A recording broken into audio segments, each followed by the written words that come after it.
he will never repeat this year again as he gets older. It's not happening. That's not the way the world works.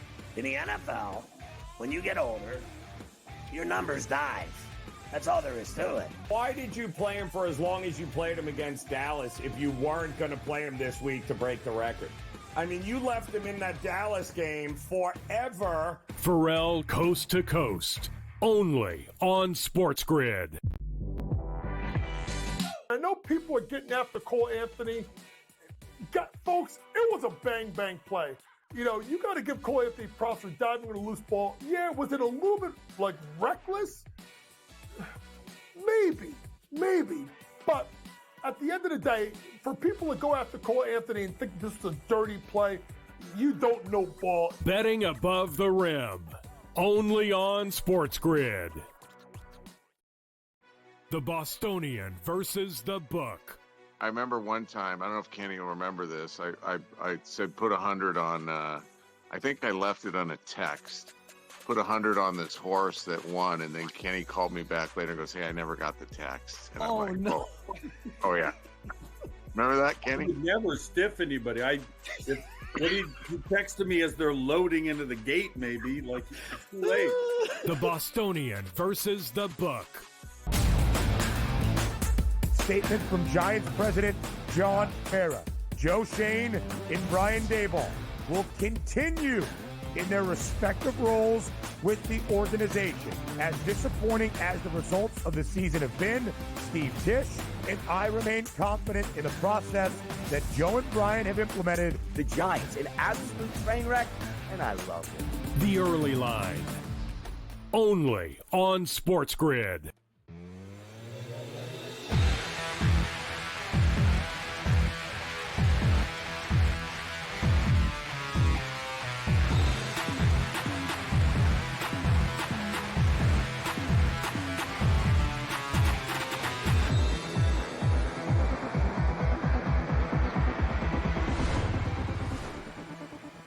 In the first ever 12-team college football playoff, we are down to the Final Four. And on this Thursday night in South Florida, it's the first of two college football playoff semifinal matchups. We welcome you to College Football Today's CFP semifinal special, live right here on SportsGrid. He is the mastermind of the college football pigskin. That is Joe Lisi. He is OK Dubs. That is Kevin Walsh. And I am Ben Stevens. The Final Four program still in the chase for a national championship in the largest ever field to compete for that national crown to stand atop college football. And our first of two semifinals is on a Thursday night in the Orange Bowl between two standard bearers in this sport, the 6 seed Penn State and the 7 seed Notre Dame. Joe Lisi, as we get things going here in the Orange Bowl, just about 10 minutes from kick tonight in Miami. What is your excitement level like for the first of two in the semifinal round in the college football playoff? I'm geared up, baby. A rivalry renewed. These teams used to play every single year until the mid-'90s. Now we get it in terms of a college football playoff environment. Which team are we going to back here? Are we going to back Notre Dame that had dominating performances over Indiana and Georgia, Kev? Or is it Penn State that dominated two basically group of 5 teams in SMU and Boise State? We'll see how it plays out. I will say this. Everybody expecting a lot of defense, a lot of low-scoring, blue-collar. I'm going the other way. I think it's points aplenty, baby. I know you're expecting this one to open up, but I think maybe tonight is a bit of a vibe night. You feel this thing out, which is understandable. I just want to quickly say, and I'm sure I'll do this a few times, but the seeds that we have in the semifinal are 5, 8, 6, and 7. Right. The 4 teams have combined for a grand total of 0 upsets on their way here. Cannot wait to never see this garbage format again, and I do think this is the last time we will see it. The last time we saw Riley Leonard, he tossed for 90 yards, Joe. He did have 24 attempts ultimately, but it was a good job by that Dogs defense. If you look through the Riley Leonard catalog this season, it's not been a prolific one throwing the football. Like I said, it's a bit of a vibe game. You just got a good feeling tonight that Riley Leonard throws it. Part of it because I think the Penn State secondary is somewhat vulnerable. We saw how Maddox Matson attacked that team, and I think that's partly because Penn State sold out to stop Genty in a similar way that they likely will for Notre Dame's rush attack. I just also expect Leonard to play much better football. Tossed for 201 yards against Indiana. Looking now, going off the game where he threw 90 against Georgia, that was his lowest output of this season. I like what Riley Leonard brings to the table tonight and what should be a great football game. Two elite defenses really at every single level. A total at 45 in a hook that would match the lowest we have seen so far in the 12-team era of the college football playoff. Two teams in their opening 2 games in the CFP that have played each of their first 2 and under. But some moving markets and some changing odds as we get ready for kick tonight in South Florida. When we were here on New Year's Day, getting ready for a Sugar Bowl that, of course, was postponed until the following day in New Orleans, the theme, as you well know, here on College Football Today's desk with the most unbiased man in sports media, when it comes to the Fighting Irish, it is always Notre Dame plus the points. We'll have the Irish closed in that Sugar Bowl matchup against Georgia as a slight favorite. And for most of the week leading up to tonight's Orange Bowl, Notre Dame was a slight favorite. But within the last hour or so, it is now Penn State laying a 1.5 in minus 118 on the money line. Notre Dame plus the points. It's a similar question we asked ahead of the Sugar Bowl. How about the Fighting Irish plus a 1.5? Get it to 2, and we might move some things around here, man. The funny thing is, again, as the most unbiased man in the history of sports media, of course, thank goodness someone does it, and I guess I will for the end of time. I thought this would be. You're welcome. And listen, let me tell you, you could not handle that job, my good friend. No, he could not. I thought this would be 2. Yeah. 2.5. I was going to sit there, get on that horse, get up to 3, and we'll grab Notre Dame at that kind of number. I was surprised to see the Irish booked at the number that which they were. I think part of it is, understandably, I think people focused on all of the positives that they put forward against Georgia, but there were some negatives. Their offense did not play well. I think you could comfortably argue that Notre Dame's offense was actually outplayed by Gunnar Stockton and Georgia's, and I thought that Penn State would be looked at more favorably. I guess some of it is probably who Penn State has played, and the idea around Penn State likely still looms large. I think the irony of it all is a win for Penn State probably still won't answer the question of whether or not they can beat the elite of the elite in college football here. I lean Notre Dame. I don't love Notre Dame in the game. Right. In game, we're going to get some chances here. Of course, it is go Irish, but I look at this matchup here tonight, and maybe some will disagree. I have more confidence in Riley Leonard than Drew Allen. Absolutely, and I think that's the matchup tonight. Penn State had the benefit of having the interior line advantage over SMU and Boise State. They manhandled them. They rushed for over 6 yards per carry against Boise State, and typically I think they weren't challenged in both of those games, so the perception is, they're clean. They have the quarterback advantage in terms of Drew Allard potentially over Riley Leonard because statistically Allard is a better quarterback.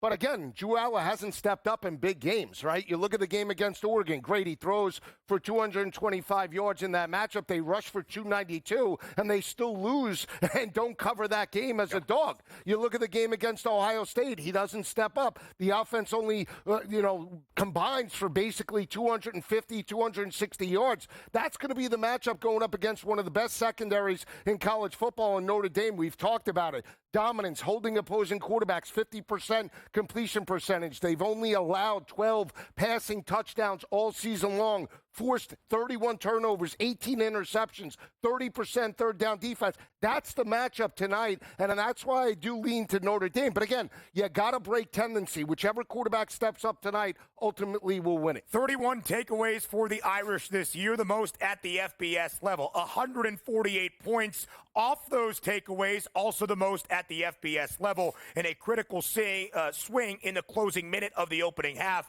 in the Sugar Bowl in the Big Easy against Georgia. The strip sack that led to a touchdown strike from Riley Leonard to Bo Collins that put Notre Dame in front. And, of course, a 98-yard house call to open up the second. The difference for the Fighting Irish in round number 2 of the college football playoff back in the quarterfinals. You guys have both made your points.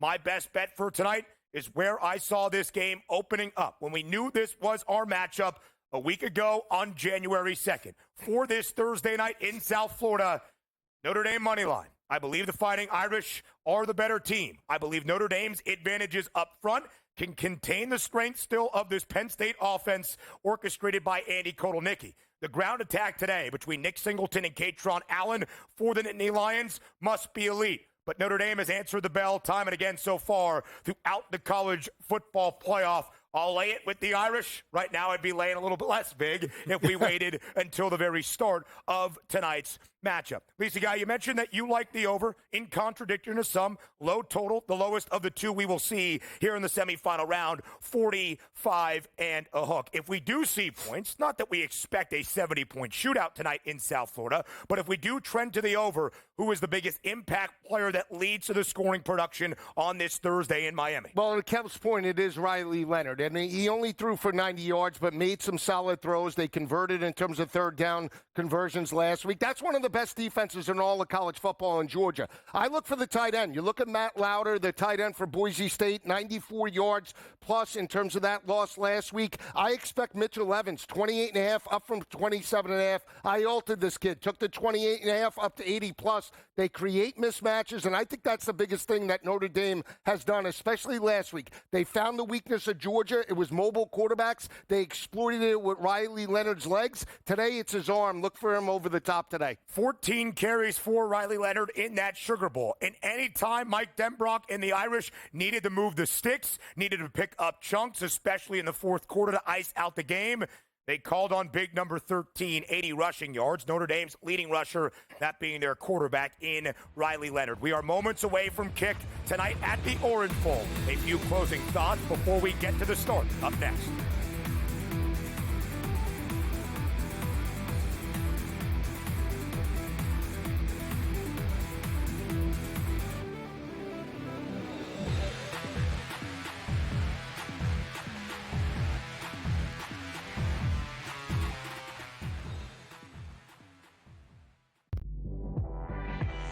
Jimmy Butler wants to leave because Jimmy Butler knows that Riles isn't going to pay him, and he wants to get paid.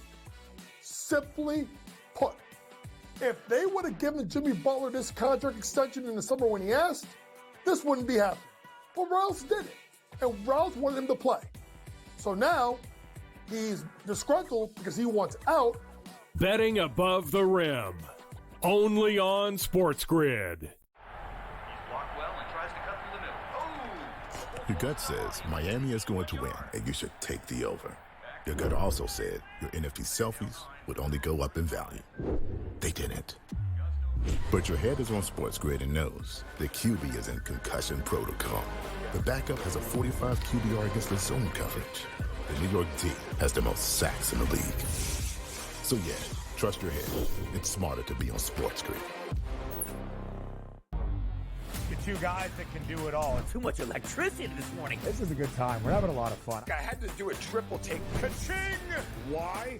Because of parity. I didn't mean to offend. Yeah, it's not going to happen. Load management is a dirty word. Let him rip. You know what? Circumstances provide the results. What? How do you do this once? Oh, Donnie, you got such a good show there. A network that is booming. The Early Line, only on SportsGrid. Just 3 games left in this historic college football season. Thursday, Notre Dame. Notre Dame is definitely one of the top teams in the nation. Clash with Penn State. Friday, Ohio State looks to slow down the Horns, with the Buckeyes favored to top Texas. You know what I see? 2 similar plays? Jackpot. Cherry. Remember for a big man. Follow along for every play and every bet with in-game live game day, only on SportsGrid.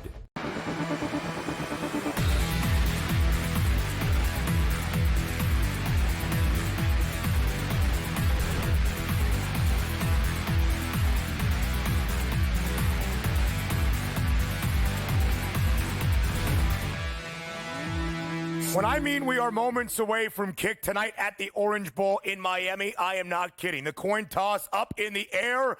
Notre Dame wins. They defer Penn State's football to begin our first of 2 college football playoff semifinals in the chase for a national championship in the first ever 12-team CFP. Joe Lisi, Kevin Walsh, and Ben Stevens live with you for the entirety of our action tonight in South Florida. You have our best bets.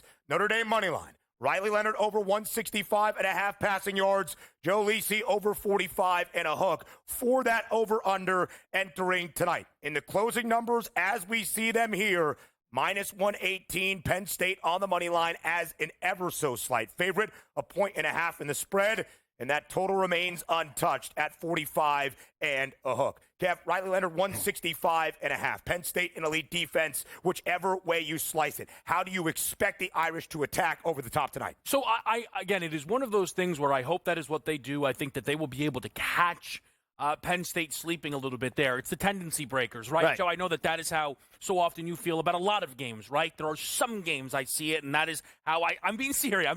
But that is how I see it here for this game.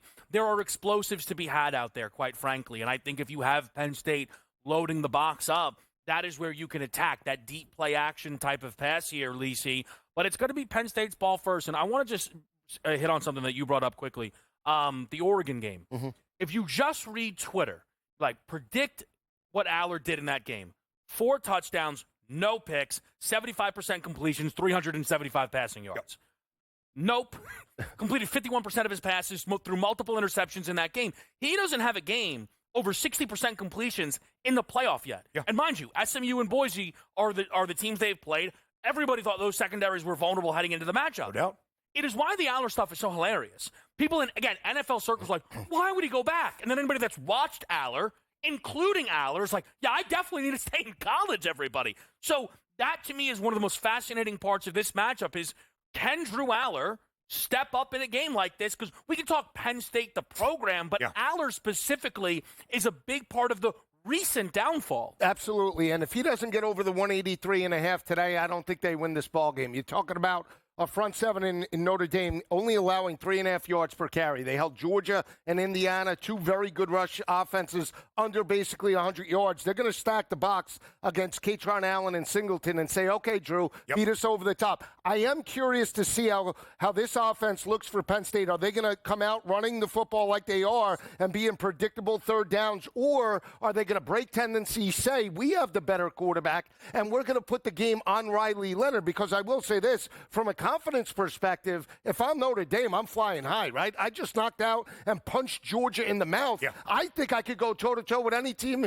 left in the playoff. You brought a physicality to Georgia that over the last few college football seasons, the Dogs have only been able to bring to everybody else. Notre Dame, 4 sacks against UGA, 9 tackles for loss, and forced a couple of turnovers that were crucial in that matchup. Penn State has forced its fair share of takeaways so far in the college football playoff as well. 4 turnovers against Boise State in that quarterfinal matchup.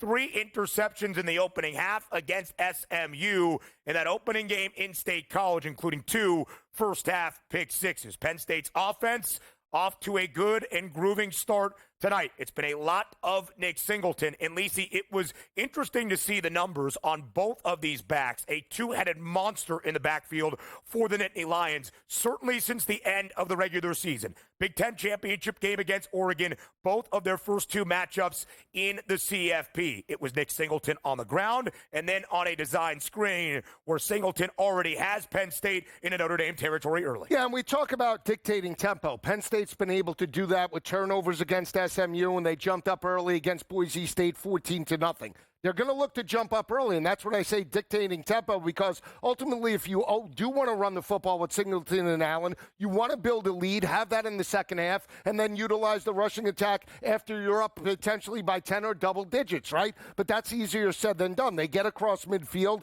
Now this is the chess match. What do? Do you utilize those running backs? Because the running backs can create mismatches. Screens. When you have an overactive defensive front like Notre Dame has, you neutralize them with the short to intermediate passing game. You get Singleton and Allen out in space, utilize the offensive lineman, and then it's game on. But again, it's adjustments. They gave up a chunk play. Now here we are in terms of third down. Let's see how it plays out. Notre Dame called blitz. They had a screen pass dialed in. Right. Yeah. That's great. Right. Yeah. All right. So far, this game has started, and they've asked Drew Aller to do absolutely nothing. Yep. Opening drive. It's early.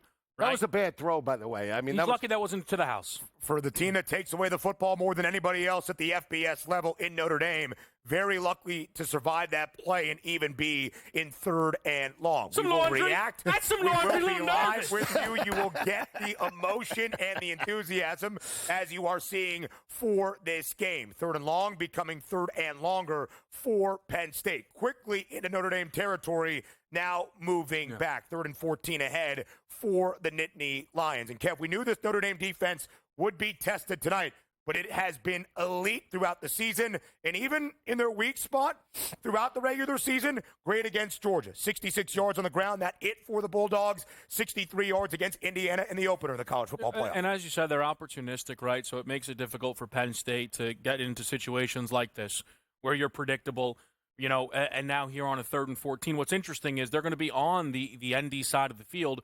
What level of aggression could you potentially see? I'll tell you right now, Aller, not aggressive, right?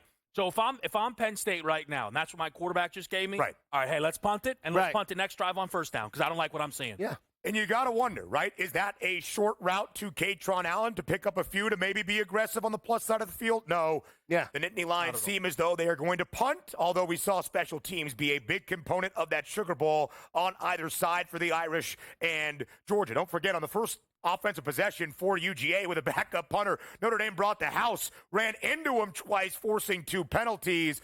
But the Penn State punt is away clean. Notre Dame will take over possession deep in its own territory. A live check of the updated numbers after the opening drive of this game. Notre Dame now a slight favorite on the money line, minus 130. Total Lisi guy has dropped ever so slightly at 43.5. We are coming up on the commercial break. When we get back, it is Notre Dame's football on the offensive side for the first time in the Orange Bowl. What will Riley Leonard and the Irish have in store? We'll tell you up next here on CFT.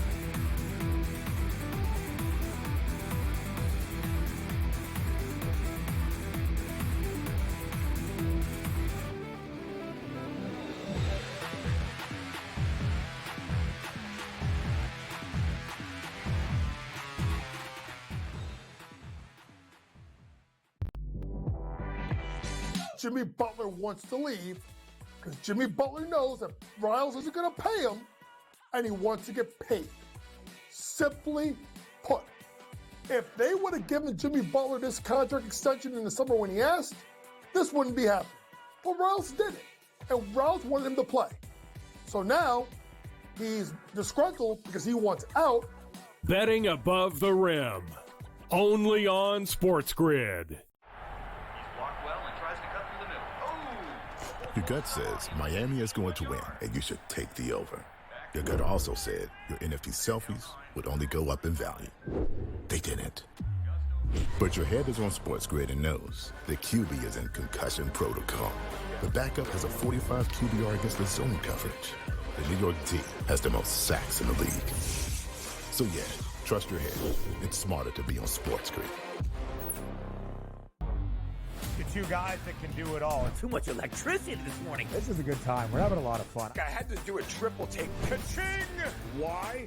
Because of parity. I didn't mean to offend. Yeah, it's not going to happen. Load management is a dirty word. Let him rip. You know what? Circumstances provide the results. What? How do you do this one? Oh, Donnie, you got such a good show there. A network that is booming. The Early Line, only on SportsGrid. Just 3 games left in this historic college football season. Thursday, Notre Dame. Notre Dame is definitely one of the top teams in the nation. Clash with Penn State. Friday, Ohio State looks to slow down the Horns, with the Buckeyes favored to top Texas. You know what I see? 2 similar plays? Jackpot, cherry. I'm in for a big man. Follow along for every play and every bet with in-game live game day, only on SportsGrid.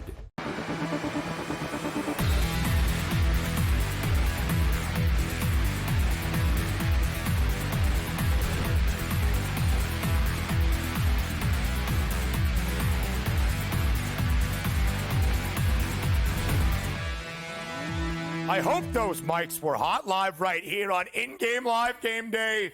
the College Football Today edition of it for the Orange Bowl tonight in South Florida. Notre Dame's ball for the first time after forcing Penn State to punt, even in fighting Irish territory. And Joe Lisi, you are on the Irish's tight end tonight, that being Mitchell Evans. First pass of the game for Riley Leonard on an out route to his tight end. They pick up a chunk, 6 yards on first down. Have to like the scheme at least to begin for this Irish offense. Yeah, great look. They get into a second down and manageable. They pick up the first down. Jeremiah Love runs the football. He looks 100% healthy from the injury he suffered last week. And you know what? Game on. You're nuts. He looked good. He looked great. One carry, 5 yards. That's chunky old knee. Shot out of a cannon. The kid looked fine. But it is worth noting because Jeremiah Love dealing with a knee injury throughout the end of the regular season that he re-aggravated against Georgia.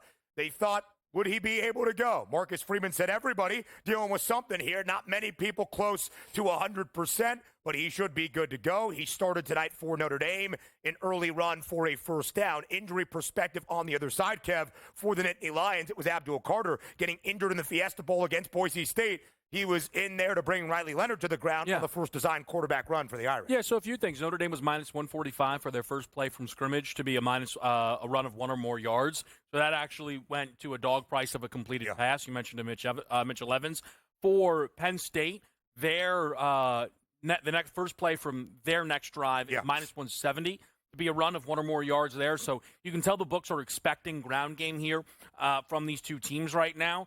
I think for Notre Dame, you want to run it on that 1st and 10, a little predictable. A run on 2nd and 8, nauseating. Now we have to throw here in a very predictable 3rd and 7. Yeah, this is what you want to do. All right, what I'm saying is they felt it. Both teams felt each other out, almost like a counterpuncher. After this drive, they have to start breaking tendency. Otherwise, they're going to lose. And what I mean by that is you got to put the game on your quarterback's shoulders. Make a play, my God! Out of the cannon, this kid! That's it! This guy's Mitchell Evans! That's it! Mitchell Evans! I can't even contain myself. 80-plus tonight. 38. City. 38. That's it. That's Let's 38. go. This kid's going to eat all night long. His closing number just for his regular prop was what? 25 and a half? 28 and a half. 28 and a half for Mitchell Evans. Oh, that he has could have already gone over so far. 2 grabs for 38 yards on the opening drive and converting a big 3rd down for Notre Dame, who has answered Penn State's opening offensive drive that got into Irish territory. Now Notre Dame across midfield as well, threatening against Penn State. And Kev, for somebody whose best bet was over 165 and a half for Riley Leonard, you have to like what you are seeing here, at least game schematic and design out of Mike Denbrock on the opening drive. So I like what I'm seeing from Riley Leonard, right? I love the first down play to open the football game. Obviously, 3rd down, they got put in a spot. I like that they went down the field. Penn State probably thinking this pass attack's going to look to pick up 4 more than pick up the first down even there. But it's 2nd and 8. Now, here's my thing. Yeah. I actually wouldn't have hated a run. Why? If I'm Notre Dame now, I'm in 4-down territory. No. I know teams don't usually operate like that, but they could have if they wanted to. Now you're in 3rd and 8 and again, the Notre Dame offense feels a little predictable right now. Which, again, they're down the field, but so was Penn State. Yeah. Penn State hit a big play. Notre Dame hit a big play. You don't want to get predictable, Joe. Not only that, but when you have positive field position, especially early on in the game, you want to capitalize. You want to get points. This is an opportunity. Your quarterback's in rhythm. Your team is now moving the football. Your tight end's making plays. That opens up everything when the tight end is creating mismatches, right? Yeah. They have to guard the whole field. You don't want to be complacent. You want to now. I honestly, I think if it's a 3rd and 2, 4th and 2, they go for it here. I don't hate a run. Inside the 40. For sure. I don't hate a run. If you can get through that first level, he's clean. Oh, it's all over him. They are targeting only Mitchell Evans so far through the air. Even the 2 incompletions from Riley Leonard have looked to his tight end in Mitchell Evans. But Penn State also forces a 4th down, and it seems as of now the Irish are going to punt. Again, special teams, a huge component of the Sugar Bowl for the Irish against Georgia. Kev, we saw the full hockey line shift, 11 on, 11 off, that drew the encroachment or penalty on Georgia that allowed Notre Dame to keep moving the sticks. Do we expect any trickery at this moment?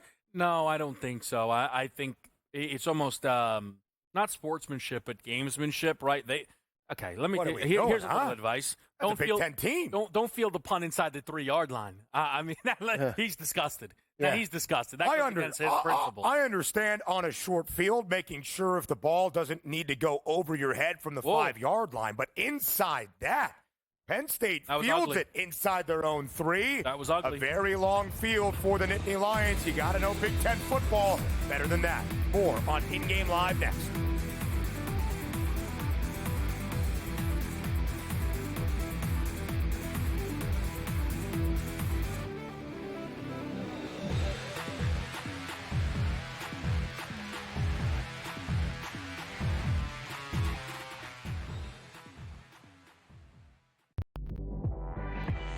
Jimmy Butler wants to leave because Jimmy Butler knows that Riles isn't going to pay him, and he wants to get paid.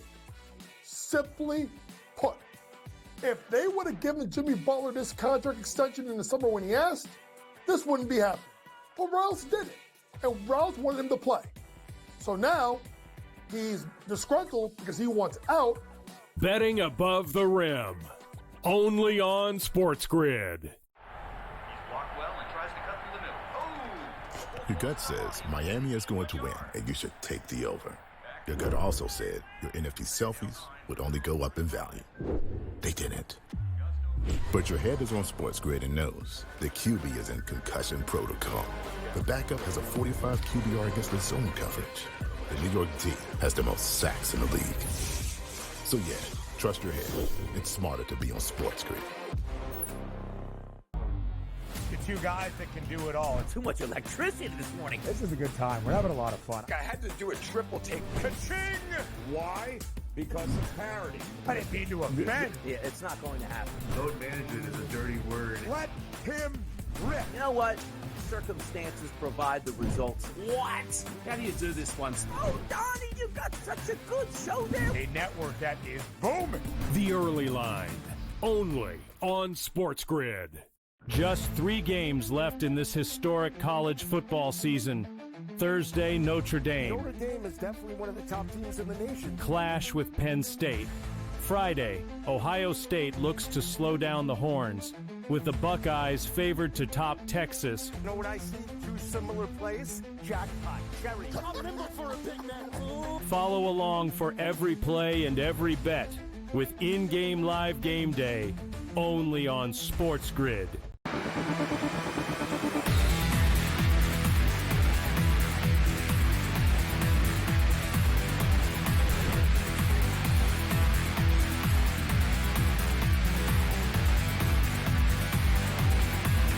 A new hour begins live right here on SportsGrid. It is in-game live game day, our college football playoff semifinal special with the College Football Today crew. It is the Orange Bowl between Penn State and Notre Dame. Scoreless so far with about 7.5 minutes off the clock in the opening quarter. Each team has had their first offensive possession of the game. Each got into opposition territory, and each ended up punting on 4th down from the plus side of the field. But a couple of good punts to exchange this field position battle. Penn State's first play on its second offensive possession, Kev, on the ground, which was that betting favorite for the first play of the second drive, a minus 170 number. Yeah, and a big favorite, and that was before we knew they'd be at the 2-yard line, so I guess even probably went up, depending on how long that number did stay available for.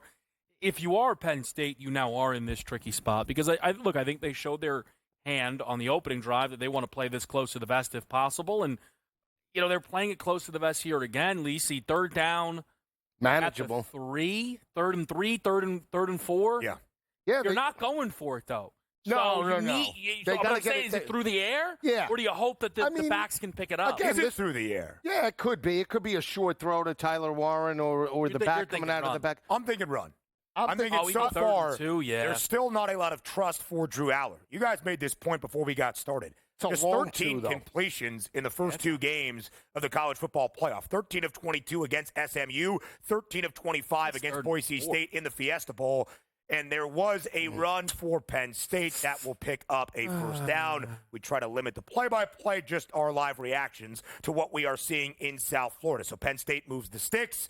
They will retain possession now out of the shadow of their own end zone. And it also is worth noting, 3 straight runs when they got the ball back on their own 2-yard line, and it was only Katron Allen The numbers for these two backs tonight, Lisi Guy, very similar. In the production for both backs since the Big Ten championship game, including that matchup in Indy against Oregon, has also been very similar, but both at a very high clip. 60.5, the prop for Nick Singleton, 58.5, the rushing yards, number 4, Katron Allen. I would lean to Allen, but again, I would probably take rushing and receiving because he's the better pass catcher, and they've utilized him in terms of the screen game already. But again, if you're Notre Dame, you want to take that away, right? So I'd be a little leery backing both of these backs unless it's a second-half line and they have the lead.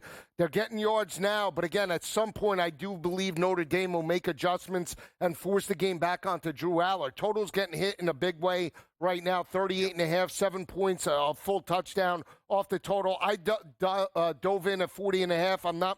I'm not fazed right now. I still think in this type of game we get points, especially in the second half. But this drive is critical for Penn State right here. Here's the thing, though, Lisi, right? So far, everything is going wrong for the total. Now, it's early, right?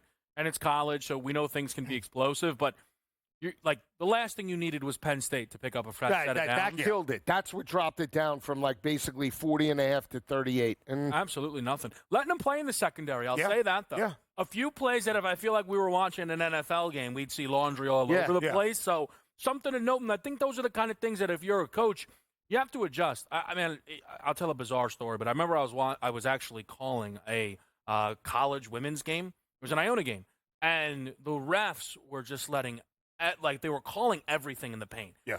They were calling everything.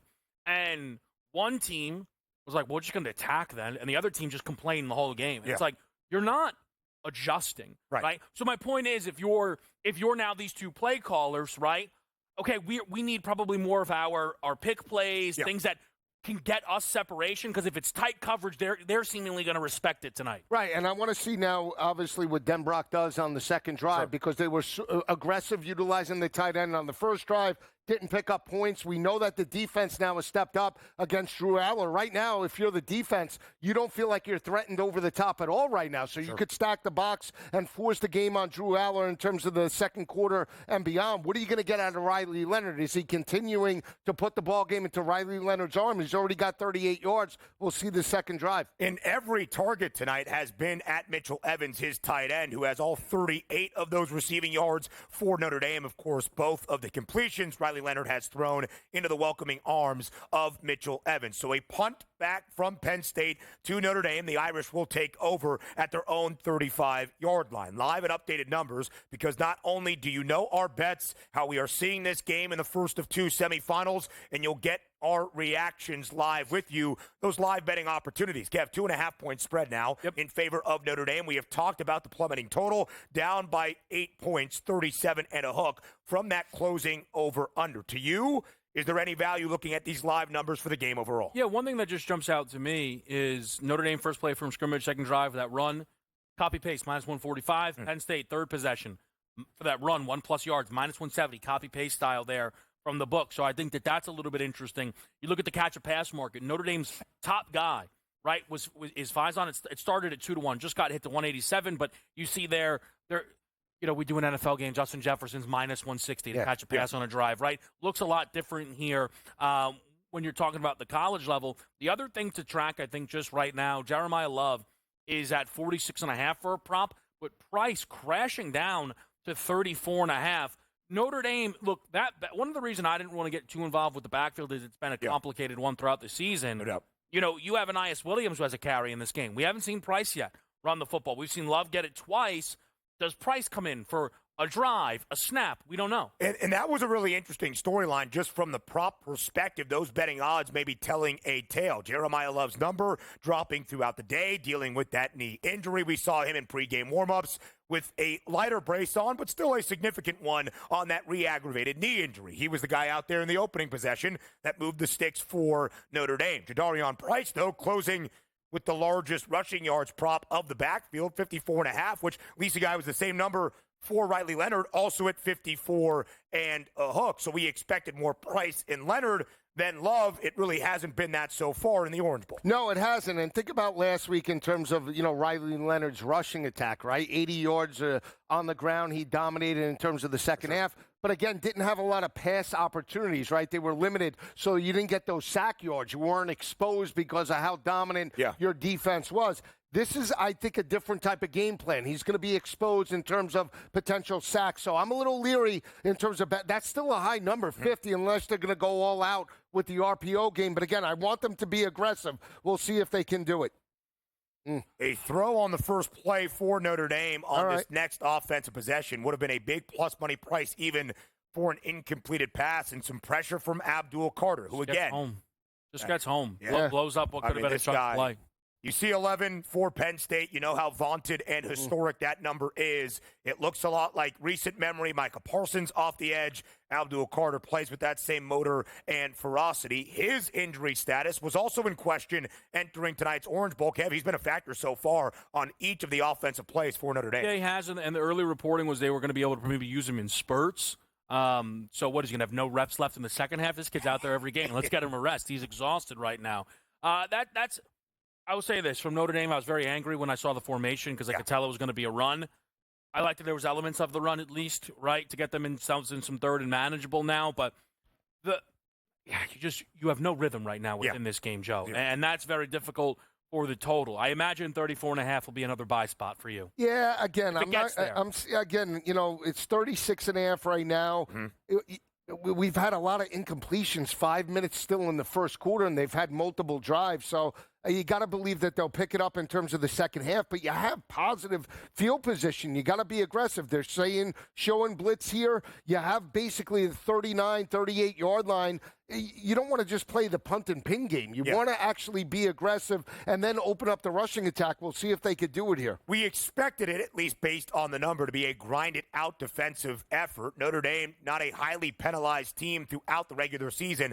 Double-digit penalties even in the victory in the Sugar Bowl against Georgia. A false start there on Anthony Knapp will move Notre Dame back in now a 3rd and long. Both quarterbacks to start, by the way, at least as of this moment, 2 for 5. It hasn't been the prettiest game in the passing attack. More as we continue to follow everything in the Orange Bowl next on SportsGrid.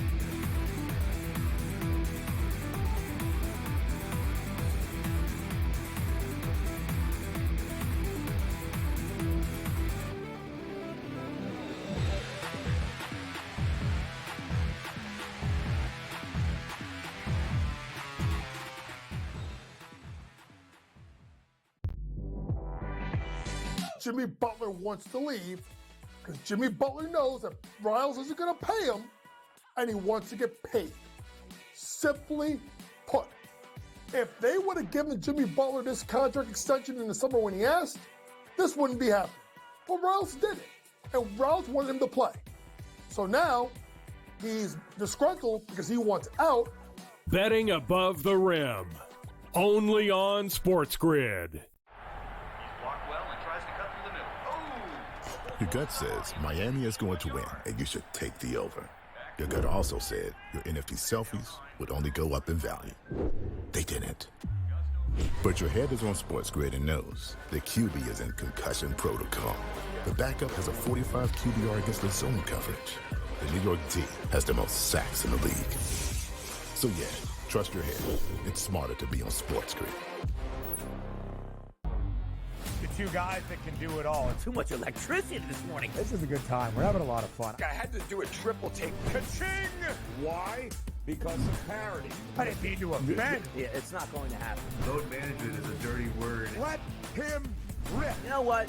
Circumstances provide the results. What? How do you do this one? Oh, Donnie, you got such a good show there. A network that is booming. The Early Line, only on SportsGrid. Just 3 games left in this historic college football season. Thursday, Notre Dame. Notre Dame is definitely one of the top teams in the nation. Clash with Penn State. Friday, Ohio State looks to slow down the Horns, with the Buckeyes favored to top Texas. You know what I see? 2 similar plays. Jackpot, Jerry. I'm nimble for a big man. Follow along for every play and every bet with in-game live game day, only on SportsGrid.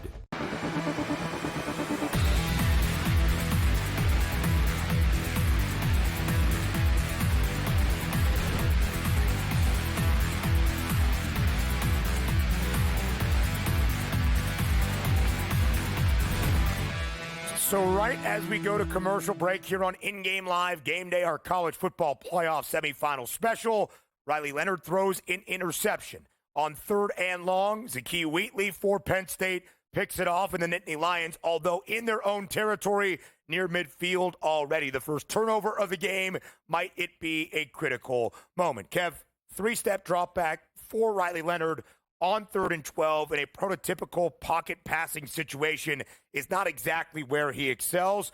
What did you see on the play? What have you seen so far out of Notre Dame's offense? Yeah, I mean, he stepped up in the pocket, but then he just had way too much juice on the actual pass itself. He's now, I believe it's 4 consecutive incomplete passes for Riley Leonard to somebody on his props. There's opportunities. He himself is not connecting enough on those opportunities. I think Notre Dame, though, is putting themselves in some dangerous areas. A throw on first down for 5 yards is wonderful, right? And that's what they did on the opening drive of the game. Running on 2nd and 10. You are asking Riley Leonard to be in these situations that you do not want Riley Leonard to be in this football game right now. So I don't think we're seeing an excellently called game right now. You were looking for a completion. The incomplete would have paid out nicely. It would have paid out nicely as Penn State got the football back, and I kind of expected after a slow start for Drew Aller, just 2 for 5 and not looking overly confident, that Andy Kotelnicki would draw something up to get his quarterback in rhythm. They tried on a little out route to the running back out of the backfield in Nick Singleton, and he had some green turf, Lisi guy in Miami. But Aller mails it. Both defenses are playing well, but both quarterbacks clearly not in a rhythm. Both maybe feeling some jitters. Biggest game up until this point in terms of their careers. We see now a big play by Penn State to get a first down. Again, it's one thing to get across midfield. What do you do with those opportunities? Because, again, 4 minutes left. Both teams now, this is what, the 3rd possession for Penn State? Yes. 3rd. We're going to almost have 6 possessions in the first quarter. So the tempo of this game is trending to an over. Now can they capitalize in terms of points? Aller has 3 completions, a screen, a check down, and a screen. Yeah. So he can beat it as far as I'm concerned with what I'm watching here tonight. It's unbelievable, though, right? Yeah, but it's more of the same, you know. And I think right now what's happening for Penn State, there's too much of a desire to have Aller a part of their game. I'm being honest. Yeah. Listen, I've seen games like this. I'll give it to you from a Notre Dame fan, right? Yeah. Sometimes if you want to, like, hey, what should we do? What do they not want you to do? If I see Aller dropping back, we're high-fiving, we're popping bottles, we love it. The ground game is working nicely for Penn State right now. Again, that is an airmail of a throw to an open Tyler Warren. And I was just going to say they're playing zone, and that throw was over the top. I mean, sailed. Yeah. I mean, so every throw that Drew Aller's completed has basically been right at the line of scrimmage. Anything, basically 10 yards down the field, he's airmailed. 2 screen passes on the opening drive to Nick Singleton, and then right there to pick up a first down to Tyler Warren. The first we had seen him get involved, and then on 3rd and long, just taking an easy check down. He hasn't forced the ball down the field. On 3rd and 6, Andy Kotelnicki for Penn State calls up a run play to Nick Singleton, trying to see where the ball is on the field. Notre Dame's 37-yard line. Yeah. 4th and short, 4th and 2 here for Penn State. Offense remains on the field, DC guy. Yeah, I mean, if you're James Franklin, this is the opportunity. You have now, again, your second opportunity in terms of positive field position. If you believe in your offense and you believe in your supposed NFL quarterback, this is an opportunity to convert. I will say this, though. A play action here would probably work wonders for him. They got the risk would be worth the reward almost. They did get the first on the ground, but as much as people would have crushed them if they would have actually went out there and thrown it, I think that Notre Dame was selling out so much for the run. Yeah. I also feel like on the inside, I think that's why that play sweeping out to the outside, they had really overstacked to the left. I think for part of the reason Penn State likely goes there, though, is the Notre Dame offense has not put a ton of fear in them. I also think you hate going into a second possession within that Notre Dame area and punting. Yeah. So you couldn't really kick from that type of distance. It would have been a 55-yarder, give or take there. Oh, it's out! Oh! Can he do that? That's a forward pass. Australia. That ball was jostled, yeah? Yes, it was. On the exchange? Yes. When he changed his hands. Hot potato. Atron Allen does hold onto it and gets inside Notre Dame's 25-yard take a shot here. This is an opportunity now. Yes. No, second and 3. Play action. 22. No, you do not. I will just say, by the way, go for the first go time, for the kill shot. For the first time, either pregame, the week leading up to this game in Miami, or what we have seen in-game, we did see this number get north of a field goal in what has been a field position battle with points at a premium so far. Penn State was a live 3.5-point favorite. Yep, they were. And again, it lowest the total got. I don't know if you saw lower, was 36.5. Yeah, lowest We're right in the area of 37.5. I'll say this, back in the over, and I know we dropped 8 points, right? But to come out of this first quarter with multiple drives and maybe get a touchdown, I'm happy with that. I mean, just the fact we've squandered so many opportunities to at least get points in this first quarter, I'm happy. Yeah, that's if you get the points. If we get it, if it's a touchdown. If it's a field goal, I'll be upset. I'll be banging the table. Don't be surprised you get a turnover. Don't be surprised. Well, he's a human turnover. They got Aller lined up as a wide receiver right now. I mean, maybe best quarterback might be Ty Warren. He does everything for them. He does. He has thrown touchdowns this year. He has run in touchdowns toward the end of the regular season. In the final 3 or 4 games for Penn State, Tyler Warren had 3 rushing touchdowns and only 2 receiving ones, showing you that he does a little bit of anything. Takes a direct snap there. Tempo. Gave the football off to Nick Singleton. Second and short in the final minute of this opening quarter. The first 15 minutes in South Florida at the Orange Bowl. We have still yet to see our first score of this game. Penn State looking for it there, Kev, trying to hit Nick Singleton in the end zone. Yeah, we've also yet to see Aller have one impressive play so far in this football game, which is noteworthy to me. They are desperate to get him involved unnecessarily on 2nd and 4. They should have ran it the way they did on 1st and 10. You would not be predictable because Notre Dame right now is getting punched around by the Nittany Lions attack on the ground. And on 3rd and 4, this is an obvious run play. Let me make this very clear. You think so? Oh, I mean, unless you don't know what you're doing. If you don't know what you're doing, you might throw here. I think they throw it. I actually agree with Kev. Penn State's rushing offense has worked with success tonight, play call. And not a run play, so you can guess what it is. Give me that! Oh, Thank you! believe This total we Mickey's a have an clown! interception. It's a clown! Oh, who's the flag on? Probably OPI. Now, come on! Don't rob us! Put it on the 1! We'll take Put you it the on the result 1! of the penalty on the other side of the break. You're on SportsGrid.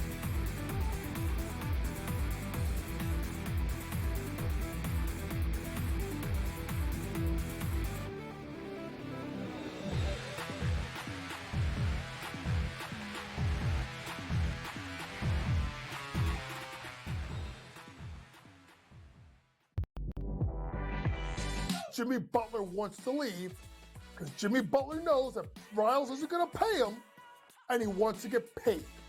Simply put, if they would have given Jimmy Butler this contract extension in the summer when he asked, this wouldn't be happening. But Riles did it, and Riles wanted him to play. So now he's disgruntled because he wants out. Betting above the rim, only on SportsGrid. Your gut says Miami is going to win, and you should take the over. Your gut also said your NFT selfies would only go up in value. They didn't. But your head is on SportsGrid and knows the QB is in concussion protocol. The backup has a 45 QBR against the zone coverage. The New York D has the most sacks in the league. So yeah, trust your head. It's smarter to be on SportsGrid. The 2 guys that can do it all. Too much electricity this morning. This is a good time. We're having a lot of fun. I had to do a triple take. Ka-ching! Why? Because of parity. I didn't mean to offend. Yeah, it's not going to happen. Load management is a dirty word. Let him rip. You know what? Circumstances provide the results. What? How do you do this once? Oh, Donnie, you got such a good show there. A network that is booming. The Early Line, only on SportsGrid. Just 3 games left in this historic college football season. Thursday, Notre Dame. Notre Dame is definitely one of the top teams in the nation. Clash with Penn State. Friday, Ohio State looks to slow down the Horns, with the Buckeyes favored to top Texas. You know what I see? 2 similar plays? Jackpot, cherry. Remember for a big man. Follow along for every play and every bet with in-game live game day, only on SportsGrid.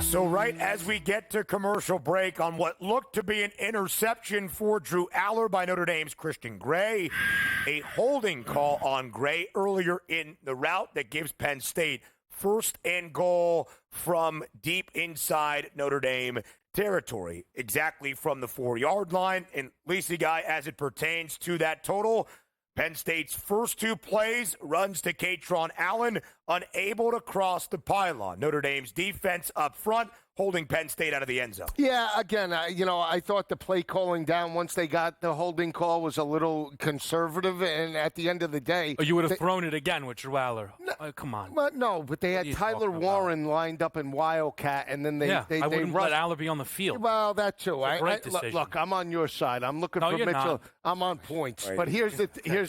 Don't say let you're on them my get side. this, then I'll root for Notre Dame, all right? Yeah. But here's the thing. There's eyes back home. Just know that. Just know that. Everything gets noted. I see you. Everything Come gets on. noted. You were there to start off a new year. I kick off was. 2025. Listen, it's fine, but all I'm saying is for you to root in the over and then root Aller to throw the football. Okay, I'm just saying. What do you mean? He did throw the football. I was right. It was 3rd and 4. It's like me saying I'm starting a diet right now as I hit the McDonald's drive-thru. Like you don't know what's good for you. Did he throw the football? He did. For an interception. No. He was held. That was a clear hold, and it was a good call. And see, that's where I think we're on opposite sides a little bit. All right. Before even the yellow laundry really hit the turf, where we got the replay from the game broadcast, we are at the end of the opening quarter of the Orange Bowl. Penn State again has the football at Notre Dame's 1-yard line. It will be 3rd and goal. As I see the live odds right now, they are currently locked. But Penn State, a -166 money line favorite. You have to go for this. If they don't get it on 4th and 1, if you're James Franklin, big mouth James Franklin, you step up and go for this. He calls out Notre Dame in the press conference. Right now, I haven't seen a lot out of them. I'll be honest. They're running the football effectively. Quarterback's playing absolutely atrocious. Bad decisions, underthrow coverage, overthrow. This is an opportunity to convert. Let's see if they could do it here. A big moment, 3rd and goal, not from the 1, but the 3. He's wide open, too. Oh, you gotta be kidding me. He's kicking. Andy Kotelnicki decides to throw the football. Nick Singleton was open in the flat, and he dropped the football for what would have been more than likely the opening score of this game and a touchdown for the Nittany Lions. Not the greatest throw from Drew Aller. Certainly not. For what it is. A little bit short and behind where things are. Do you believe that Penn State is lining up for a field goal? Enjoy that 3. Throw it, Ricky. Throw it, Ricky. Oh, my goodness. That's all right. That's all right. Notre Dame will help you out. That's all right. What's the number? Let's get it again. That's all right. Maybe a Notre Dame team total would have been a little more respect. That's all right. We're watching. I'm on Notre Dame. Watch. I'm looking at everything. I see look at everything. You're begging for them to throw it. That's the results that you get. Let me just tell you this. James Kid Franklin Aller, never Big stepped Ten up. quarterback through and through. Absolutely atrocious. Yeah, he is. So bad. Go back to school, Drew. You're not a top 5. He's not a top 5. I don't want to hear all these draft gurus. He's terrible. He's already said he's heading back to State College for 2025. Andy Kotelnicki will join him there. They might need to be together for 2026 as well if we are ever going to see production out of Penn State's quarterback. Again, not great right there. Could you call it a drop on Nick Singleton? Sure. Should the football have been better to his running back out of the backfield? Absolutely. Aller, 4 of 11 for 49 yards. Riley Leonard on the other side, 2 for 6, 38 yards and an interception. Aller did actually throw the football to a Notre Dame defender, but a penalty took away an interception. Ryan Barker, the kicker for Penn State, the lefty, on. Penn State has had its kicking troubles this year early in the season. Barker has kind of held on to the job in the latter half, and he delivers from short range. 20-yard field goal for Penn State is up and good. The Nittany Lions, Kev, on the board first. A big 3 points in a low-scoring affair in Miami. And look, they're now a 2.5-point favorite. The total, though, sitting down there at 34.5 because of Penn State's inability to make any correct decision down in the red zone. All of the play calling was atrocious, quite frankly, out of the Nittany Lions. They would have been much better off. People can think I'm kidding. I'm not. Telling Aller, hey, listen, come over here, watch it from Franklin's vantage point. We'll let Tyler Warren handle it, and they would have scored a touchdown. They didn't score a touchdown, in large part due to Drew Aller. They're lucky to have 3 points, in large part due to Drew Aller, who tried to throw it away. The holding call was questionable. It was fine. It wasn't disastrous. But They were fortunate to see the laundry hit the field, considering the early returns, 4 drives in, where, we're letting them play here in this football game. I think that's noteworthy. But now it is up to Notre Dame's offense to find some rhythm, right? Ultimately, we gave them credit. Oh, look, Mitchell Evans. Okay, there's one play so far for the Notre Dame offense where it's looked good. One play. Outside of that, it has not been good enough. That was the story against Georgia. Penn State leads early in the second quarter, 3-zip at the Orange Bowl. We continue our coverage next.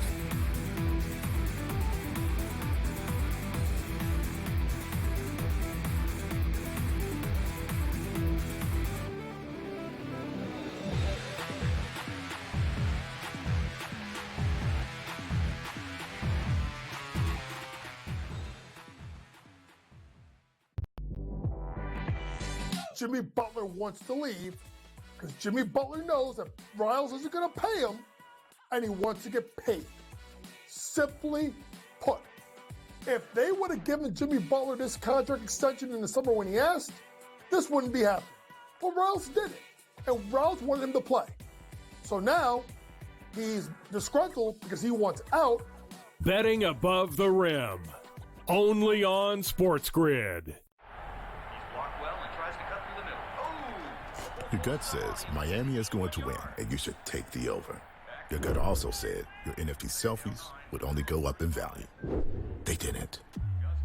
But your head is on SportsGrid and knows the QB is in concussion protocol. The backup has a 45 QBR against the zone coverage. The New York D has the most sacks in the league. So yeah, trust your head. It's smarter to be on SportsGrid.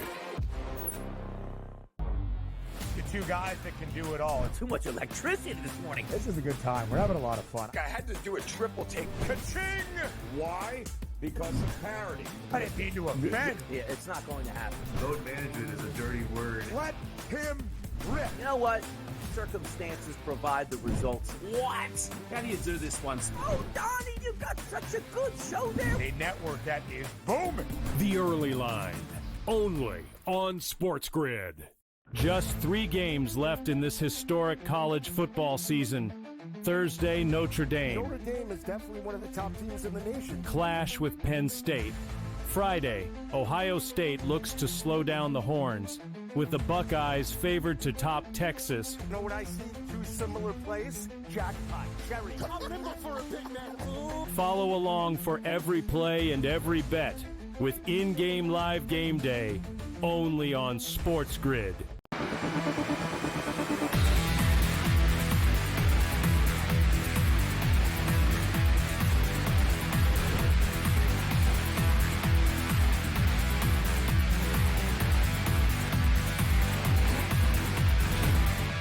We have our first score of the game in the Orange Bowl. Again, Ryan Barker for Penn State. The kicker gets it through the uprights. Penn State leads 3-zip early in the second quarter of the Orange Bowl against Notre Dame. 3-0 the lead for Penn State. Kickoff into the end zone. Notre Dame takes over. A couple of good plays on the ground. First, Jadarian Price gets them to third and manageable. Riley Leonard converts to move the sticks. Our live numbers right now with the Nittany Lions up by a field goal. 2.5-point spread live in favor of Penn State. Total down by double digits, 34.5, but early in the second quarter. Kev, it is critical for Notre Dame to respond to the first scoring possession we have seen of this game by the Nittany Lions, but it seemed as though it was going to be a touchdown for Penn State. Notre Dame escapes, forcing the Nittany Lions to only settle for a field goal. What do you want to see out of the Irish offensive attack here on their third possession of the game? Yeah, after the first down, excellent job, 2nd and 14. Beautiful little run play there that ultimately gets them into a 3rd and 2. The right decision to run Riley on 3rd down there. A deep play action shot here would be nice. I understand that you did just get the ground game going, but don't forget that first down was a loss for 4. You want to get Riley moving the football. Maybe am greedy to say a deep play action, a swing pass, a screen pass. Yeah. We've seen those be, so far, Joe, a positive play call when Penn State dialed them up there. But I do think right now Notre Dame has to be willing to not just pass here on 1st and 10, but if it does land incomplete, On 2nd and 10 as well, you have to start to get Riley completing some passes. Yeah, even on slants too, right? Get some positive yards. Faison, Greathouse, right? We haven't seen those wide receivers involved outside of Mitchell Evans. Even maybe the running backs coming out of the backfield. You just want positive plays to get Riley Leonard some confidence after the interception, right? They're down 3-0. They don't have to, panic in terms of this type of, offense and where they are in terms of the game. But you don't want to come away without points. You're now, again, in positive field position. You're not pinned deep. You're at the 38, 39-yard line. You want to get it across midfield. You want to start to put the pressure on Penn State's defense over the top. If you want to run it, that's fine. But you have to be aggressive on 1st and 2nd down. And you have to get Riley Leonard running and throwing the football and then build some tempo. We'll see if they can do it. They got the 1st down. Now they have to be some more aggressive in terms of this 4th drive. Leonard nearly as many rushing yards against Georgia, 80 on the ground, as he had passing yards. His left tackle, Anthony Knapp, which has been a story throughout this season, injured on that play. He exits. That is Riley Leonard's blindside blocker as his left tackle. Tosh Baker now into the game for the Irish. But a new set of downs from their own 36-yard line, trying to answer our first score of the game. Again, Ryan Barker, a 20-yard chip shot field goal for Penn State. A check of the stats right now. Leonard, 2 of 6, 38 yards, that costly interception. Notre Dame's leading rusher is both Riley Leonard with 8 yards and Jadarian Price, who lost 4 yards on the first play of that possession and then got 12 back to make it short and manageable for Mike Denbrock and this offense. It looks as though Aeneas Williams is in there alongside Leonard right now. Yeah, it also looks like at the moment you do not have Abdul Carter out there. So if you're Notre Dame, so it's so interesting, right? Yeah. So a lot of times when you watch a football game, a running back maybe could tip a play call, right? That personnel. But if you're Notre Dame, you have to be flexible. The possessions that which Abdul Carter is not out there, okay, we want to throw on these possessions, right? And now also you got to be careful with the backup left tackle in. So maybe we want to roll right on some of our throwing possessions because Abdul Carter's not good. We're not going to be rolling into Abdul. I mean, it's like I'm in the room. I'm just saying I know a thing or two. Are you working on Denbrock's staff? All right, that's all right. Listen. You've seen this drive very, very well so far for Notre Dame. Again, moving in a positive direction right now for this Irish offense as Leonard completes his 3rd pass of the night. The first one not to Mitchell Evans. This goes to Chris Mitchell for a pickup of 7 yards. So now 2nd and short as Penn State, or Notre Dame rather, is approaching Penn State territory. Lisa, guy, this total has dropped below 35. Key number, of course, that is 5 offensive touchdowns in this game, 34.5, still about 12.5 minutes remaining in this opening half. Is there any value in you, an overbacker, jumping back in at this moment as Notre Dame is moving the ball in a positive manner? Well, again, I mean, we saw last week it got as low as, I believe, 30.5 against Georgia. Yeah. I don't know if we're going to get that low, but again, I still believe this game, even in the late 2nd quarter, going out into the 3rd quarter, I still think we'll get points. I'm not fazed just yet unless we're at halftime and it's 3-0. I still think there's value in terms of backing the over. I think the play calling now out of Denbrock and Notre Dame is more consistent. They're starting to build a little bit of a rhythm, but you have to come away with points, right? You can't just continue to get 1st downs and not convert in these type of situations. So again, we'll see. Right now, they have to run the football as well. Yeah. Love looks okay. I know he's still walking around a little bit gimpy, but again, every time he carries the football, getting positive yards. Listen, I don't think he's going to be at 100% all night long, despite that first run and looking pretty good, but he is still going to be a factor of this Notre Dame offense. Kev, in terms of the side right now, Notre Dame getting 2.5 points. Of course, we did see this number as Penn State was driving deep into Irish territory, get north of a field goal, plus 140 on the money line. Is there any of an idea here to back Notre Dame at any of these prices you were seeing? I think it's a totally valid question. I mean, it was a fine decision, but it got blown up massively there by Notre Dame. I think you're in a very difficult spot right now, though, where still the Notre Dame offense has just one real explosive play so far. A play like that, how does that happen, right? Like, that can't possibly happen there. A quarterback power going for -4, like that just doesn't even make sense. And Notre Dame is in that odd range. It could very well end up a punt. They're gonna trust their defense for the most part, I think, within this football game. We saw that. There's a reason they deferred the opening toss. One point I wanted to make, I saw a number out there, over-under yardage of the longest touchdown. It was in like the mid to high 30s.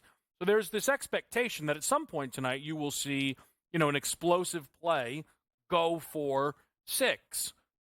Do we see that? When do we see that, right? I think that will determine a lot in this game right now. I don't think Notre Dame has much of a choice but to punt here, though, despite once again being at midfield. And that's been the story for the Irish. They're accumulating some yards, but then they have a negative play that really kind of keeps them out of doing anything threatening to the Nittany Lions. That live line, 3.5 points now in favor of Penn State. Lisi, guy, the total is dropping now 31.5. We are off that closing number pregame of 45 and a hook by a full 2 touchdowns. There needs to be some explosive plays. For the most part, we haven't seen them with regularity tonight. No, they've moved the football. They just haven't converted, right, in terms of certain situations. Certainly didn't see that out of Penn State. Again, I'm locked into the over. Nothing's changed, and I'll ride this right into the dirt. If I'm wrong, I'm wrong. But again, I still believe we'll get points, whether it be in terms of the late second quarter and into the second half. And if Penn State does score and they go up, let's say 10-0, then that puts the pressure on Riley Leonard and that offense right now in terms of the passing attack. It puts them to make adjustments. What do they do to adjust to the scheme now in terms of the second quarter and beyond? They've had good philosophy early on in terms of the scheme. They just haven't been clean in terms of their execution, and that's why they don't have any points right now. I would agree. I think there's been a couple of negative plays as well for Notre Dame in there. Kev, right back to you. Rush for 1+ yard for the Nittany Lions. Minus 170 right now to be that first play on their 4th drive. Yeah, I think it is likely considering where they are on the field, the success that the ground game has had right now. And I also wonder how much we say, you got to get Aller going. And for them, I wonder if do we? Yeah. Do we right now? They haven't had to so far yet. Penn State leads in the first half 3-0 against Notre Dame.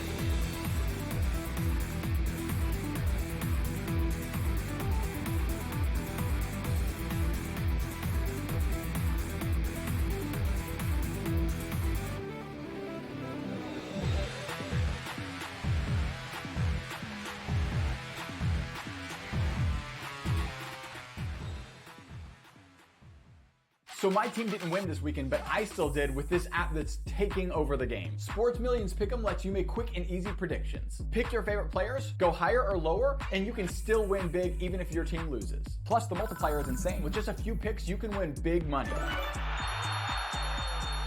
So get on it. They've got a welcome bonus to help you start off your winning streak.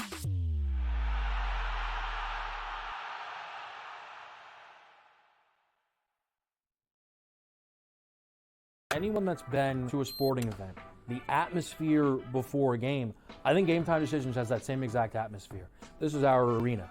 This is what we do. There is going to be an energy to Game Time Decisions that you will feel night in and night out. The excitement you get when you lock your bets in, when you're figuring out what you want to do, we can zone in on the biggest games each night. I want this to be the place that people come to before the game starts so they feel as ready as possible to lock in their cards. We are going to hit every single one of those markets that you need to know about. We're going to go through every single thing, and I've got a great team behind me that's going to help me get the job done. There is not going to be a better place, I promise you, than Game Time Decisions to get that new information, react to it, and be able to then bet accordingly. We will have everything at our disposal, and we will use that to our advantage. I'm Kevin Walsh. Tune into Game Time Decisions from 6 to 8 p.m. Eastern on SportsGrid. Your gut says Miami is going to win, and you should take the over. Your gut also said your NFT selfies would only go up in value. They didn't. But your head is on SportsGrid and knows the QB is in concussion protocol. The backup has a 45 QBR against the zone coverage. The New York team has the most sacks in the league. So yeah, trust your head. It's smarter to be on SportsGrid. The two guys that can do it all. Too much electricity this morning. This is a good time. We're having a lot of fun. I had to do a triple take. Ka-ching! Why? Because of parity. I didn't mean to offend. Yeah, it's not going to happen. Load management is a dirty word. Let him rip. You know what? circumstances provide the results. What? How do you do this one? Oh, Donnie, you got such a good show there. A network that is booming. The Early Line, only on SportsGrid.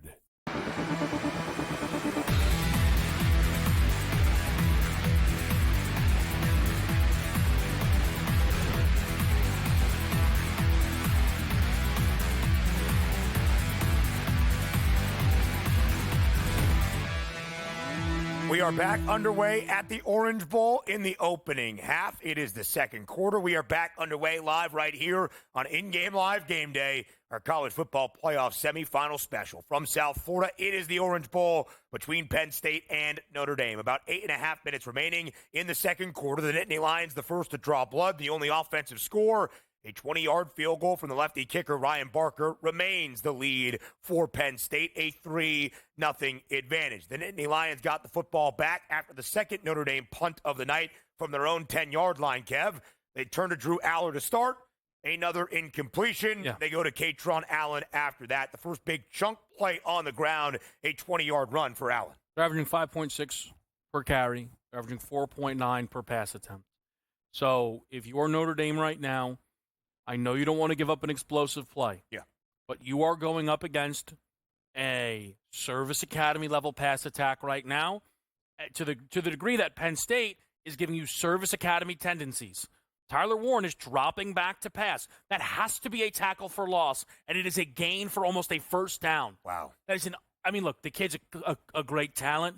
That cannot happen. He might be the best passer on that offense right now. For sure. It's unbelievable. Doesn't have an incompletion yet. Yes. Got a face mask? Come on. So here's the thing. He's the X factor, right? That's the Wildcat. That's the guy that could do it all. The Swiss Army knife, and they like to create mismatches. You have to take him out of that offense now that they have a little bit of momentum, and obviously they're running the football with Katron Allen. What are you going to get now? You got to try and get it into long third downs again if you're the Notre Dame defense. But to Kevin's point about this looking like a triple option Army-Navy style offense, Tyler Warren has more rush attempts, 2, than receptions, only 1.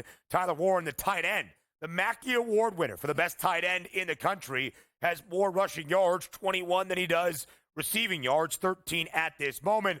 And whether it's been because Notre Dame's defense has been on the field for a long time or just Penn State finding something in the ground attack, they are starting to make gains little by little on the ground. Nick Singleton, Katron Allen, Tyler Warren, or even the quarterback there, Kev, Drew Aller on a scamper for 4 yards. Yeah, and I mean, their desire to still throw the football is paramount. I understand that they are not a service academy, but every time they drop back to pass, it is a significant win. Yeah.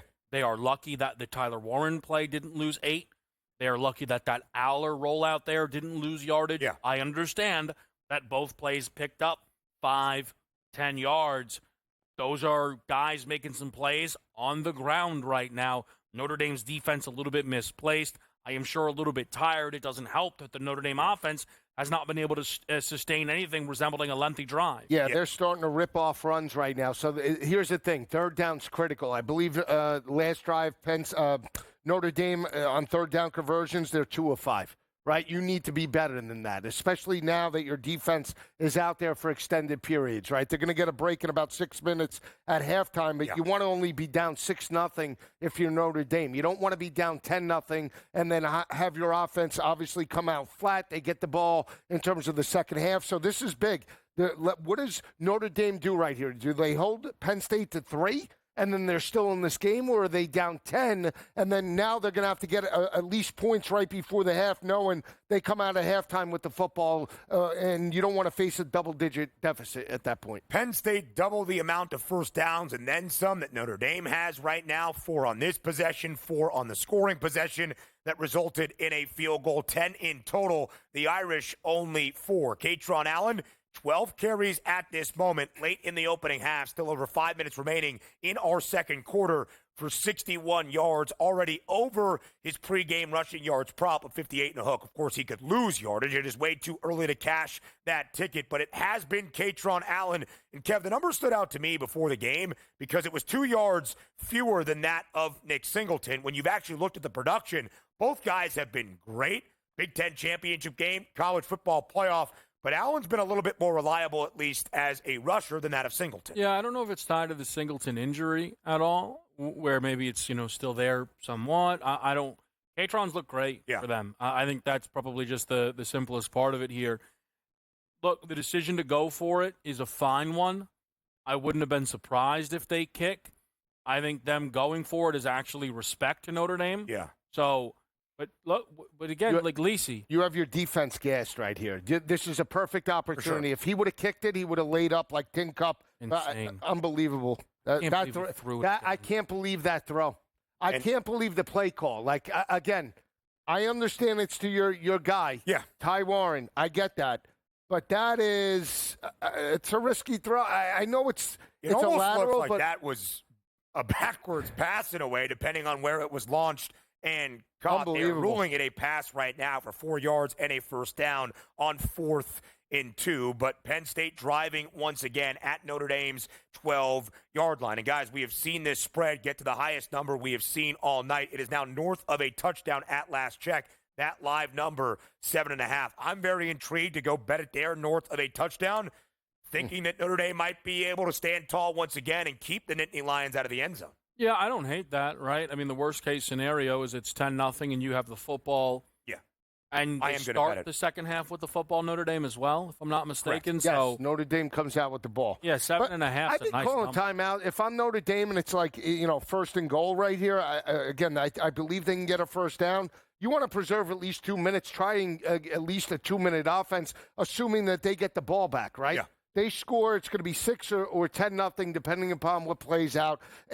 Once the 2-minute warning comes, you preserve the time to give Riley Leonard a shot to get at least a 2-shot score, right? Right before the half and coming out in the third quarter.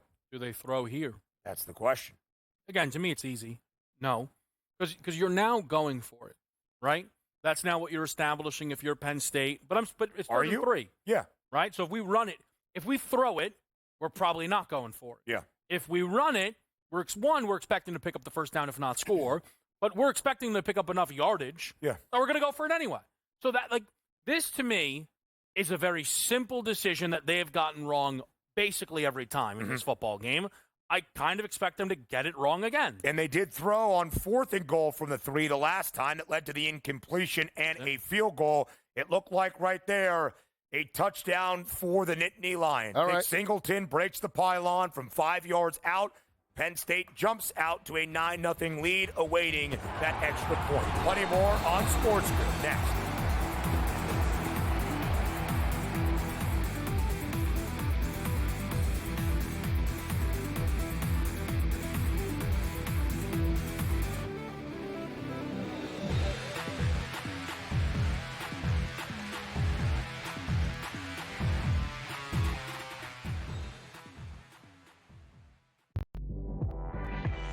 Jimmy Butler wants to leave because Jimmy Butler knows that Riles isn't going to pay him, and he wants to get paid. Simply put, if they would have given Jimmy Butler this contract extension in the summer when he asked, this wouldn't be happening. But Riles did it, and Riles wanted him to play. So now he's disgruntled because he wants out. Betting above the rim, only on SportsGrid. Your gut says Miami is going to win, and you should take the over. Your gut also said your NFT selfies would only go up in value. They didn't. But your head is on SportsGrid and knows the QB is in concussion protocol. The backup has a 45 QBR against the zone coverage. The New York D has the most sacks in the league. So yeah, trust your head. It's smarter to be on SportsGrid. Two guys that can do it all. Too much electricity this morning. This is a good time. We're having a lot of fun. I had to do a triple take. Ka-ching! Why? Because of parity. I didn't mean to offend. Yeah, it's not going to happen. Load management is a dirty word. Let him rip. You know what? Circumstances provide the results. What? How do you do this one? Oh, Donnie, you got such a good show there. A network that is booming. The Early Line, only on SportsGrid. Just 3 games left in this historic college football season. Thursday, Notre Dame. Notre Dame is definitely one of the top teams in the nation. Clash with Penn State. Friday, Ohio State looks to slow down the Horns, with the Buckeyes favored to top Texas. You know what I see? Two similar plays. Jackpot. Cherry. I'm nimble for a big man. Follow along for every play and every bet with in-game live game day, only on SportsGrid.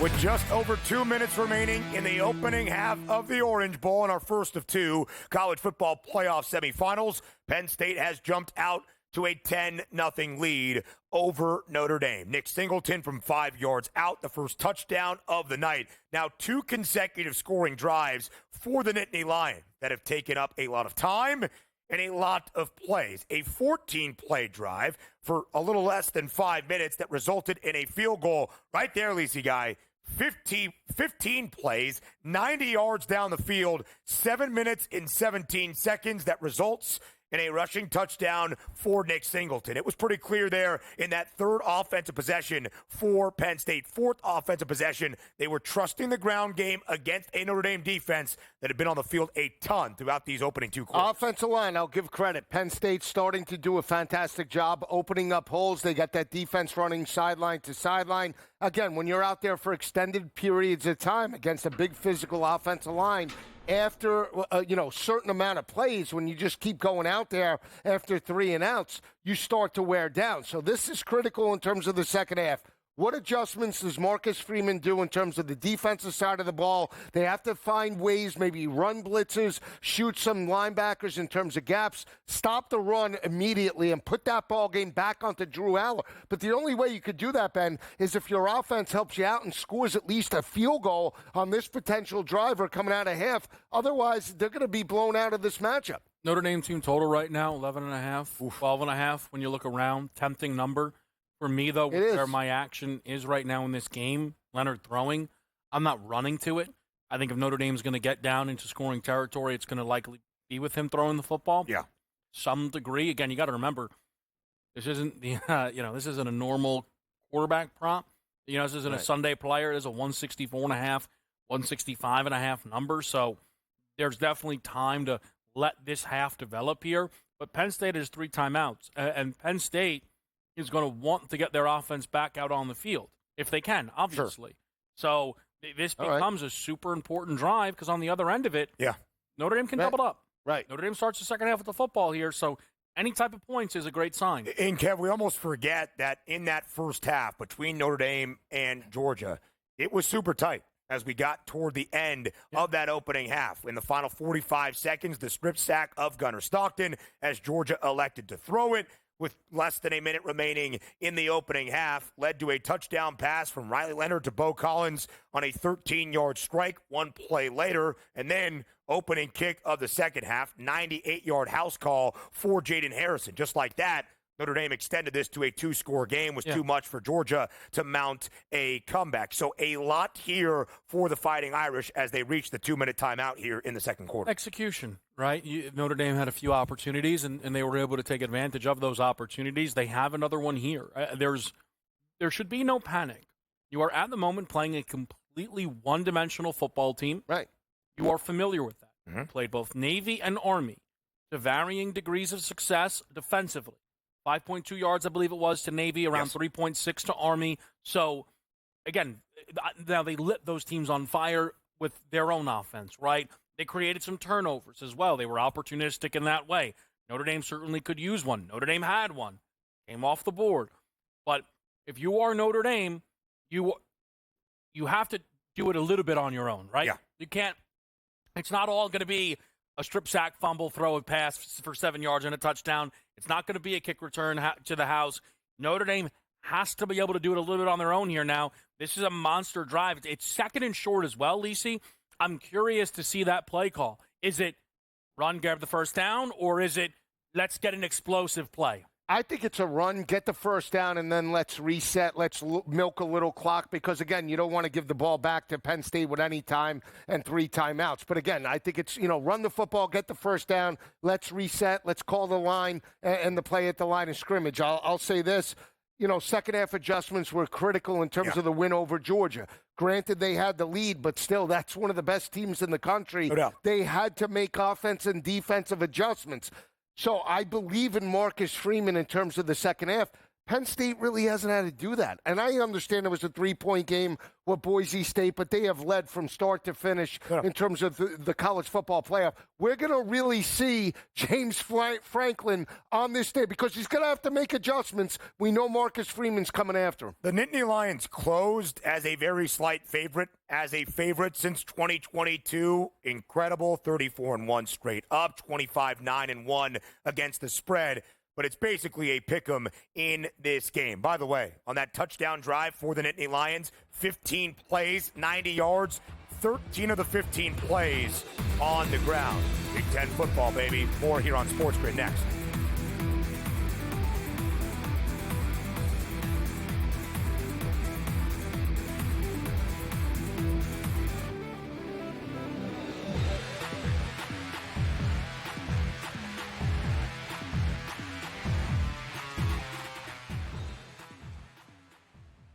Wild Card Weekend kicks off with pro football today at 10 a.m. And SportsGrid will have you covered the entire way. Join in-game live during the Chargers and Texans matchup at 4 p.m. for in-game betting opportunities. And right after, the Steelers and Ravens continue their historical division rivalry. Taking a look at some in-game betting opportunities in terms of the prop market. Don't miss a second, only on SportsGrid. The Bostonian versus the Book. I remember one time, I don't know if Kenny will remember this. I said put 100 on, I think I left it on a text. Put 100 on this horse that won, and then Kenny called me back later and goes, hey, I never got the text. And I'm like, no. Oh, yeah. Remember that, Kenny? I would never stiff anybody. He texted me as they're loading into the gate, maybe. Like, it's too late. The Bostonian versus the Book. Statement from Giants president John Mara. Joe Shane and Brian Daboll will continue in their respective roles with the organization. As disappointing as the results of the season have been, Steve Tisch and I remain confident in the process that Joe and Brian have implemented. The Giants, an absolute train wreck, and I love it. The Early Line. Only on SportsGrid. Just 3 games left in this historic college football season. Thursday, Notre Dame. Notre Dame is definitely one of the top teams in the nation. Clash with Penn State. Friday, Ohio State looks to slow down the Horns, with the Buckeyes favored to top Texas. You know what I see? 2 similar plays. Jackpot, Jerry. Remember for a big man. Follow along for every play and every bet with in-game live game day, only on SportsGrid.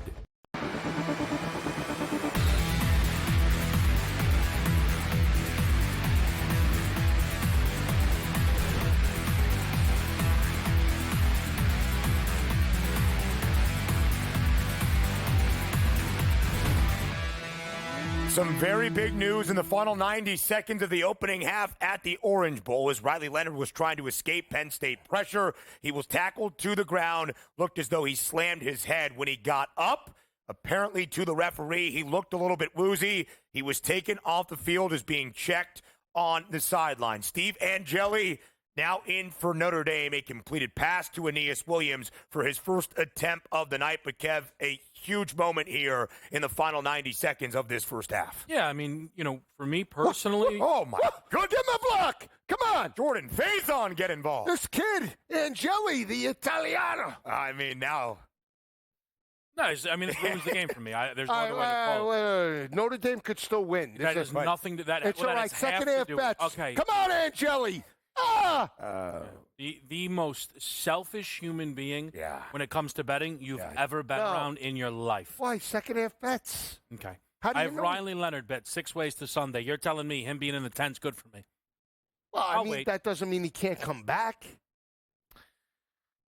looked as though to be a sack. We're waiting to see what the referees call. The ball was recovered by Notre Dame. It was a strip sack. It almost looked like Penn State was right there to jump on it. So it will be 2nd and long from the 45-yard line. The referees have blown play dead in Miami. I will say this about Stephen Jelly. Quick background on him as of right now. His 2nd year at Notre Dame has made, as I tally it up quickly, in 2024, 6 appearances this year, has thrown the ball 28 times for 224 total yards and 3 touchdowns. His last appearance against Army. Lisi, take it away. Yeah, did Marcus Freeman just call this timeout? Because if he did, he got bad advice from up above. That was a fumble. I don't know what they called because we can't hear it, but they called a timeout. If they're reviewing this is going to be Penn State football. So, again, I don't know what the call was, but I do know that Notre Dame called the timeout. Why? I have no idea. I imagine the decision is already in, though, because it doesn't look like anybody is reviewing anything, Lisi. I think it was called a fumble. I think it was ruled a fumble. I just think Abdul Carter, who looked like it fell into his lap, was unable to control the pigskin. I think Notre Dame came away with the recovery. Notre Dame came away with again, we're trying to see replays as best we can, but that was ruled by the officials. And Penn State's not exactly hooting and hollering at that decision. So 2nd and 14 from the 45-yard line. Notre Dame retains possession of the football. And for whatever it's worth, again, 6 appearances this year for Steve Angeli, 2nd year in the program for Notre Dame. Did throw for 232 and multiple scores last year in the Sun Bowl. For the Fighting Irish, Mike Denbrock seems to have some belief in his backup signal caller. Yeah, hopefully he goes to Mitchell Evans. Oh, there he is. Oh, right. This kid's eating today. Somebody checked the box score. That was out. You saw him react before. No. Truly the worst. And I've told you so many times. You do the Lord's legitimately work the worst. Here we go now. The worst. The anyway, worst. Everything's the worst. Root your bets, and I'll handle it.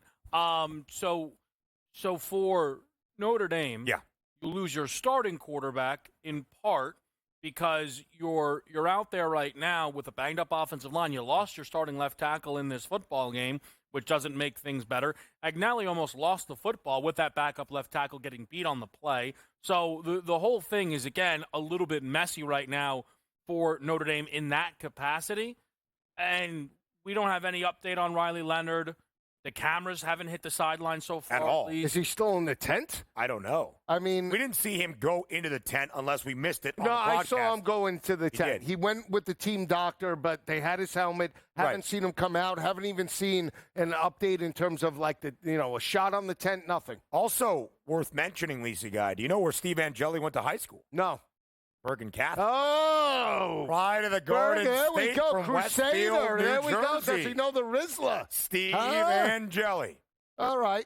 Well, a junior in class, sophomore in eligibility. Again, has only been on the field for 2 years for Notre Dame. 6 appearances this season. Last year in 2023, again, did start the Sun Bowl for Notre Dame, a 40-8 pasting of Oregon State. 15 of 19 for 233 and 3 touchdowns, 27 yards on the ground. Appeared in 6 games throughout the regular season for the Irish and does have Notre Dame into Penn State territory. My eyesight not all that great. Are we only seeing 18 seconds on the clock here? Yeah.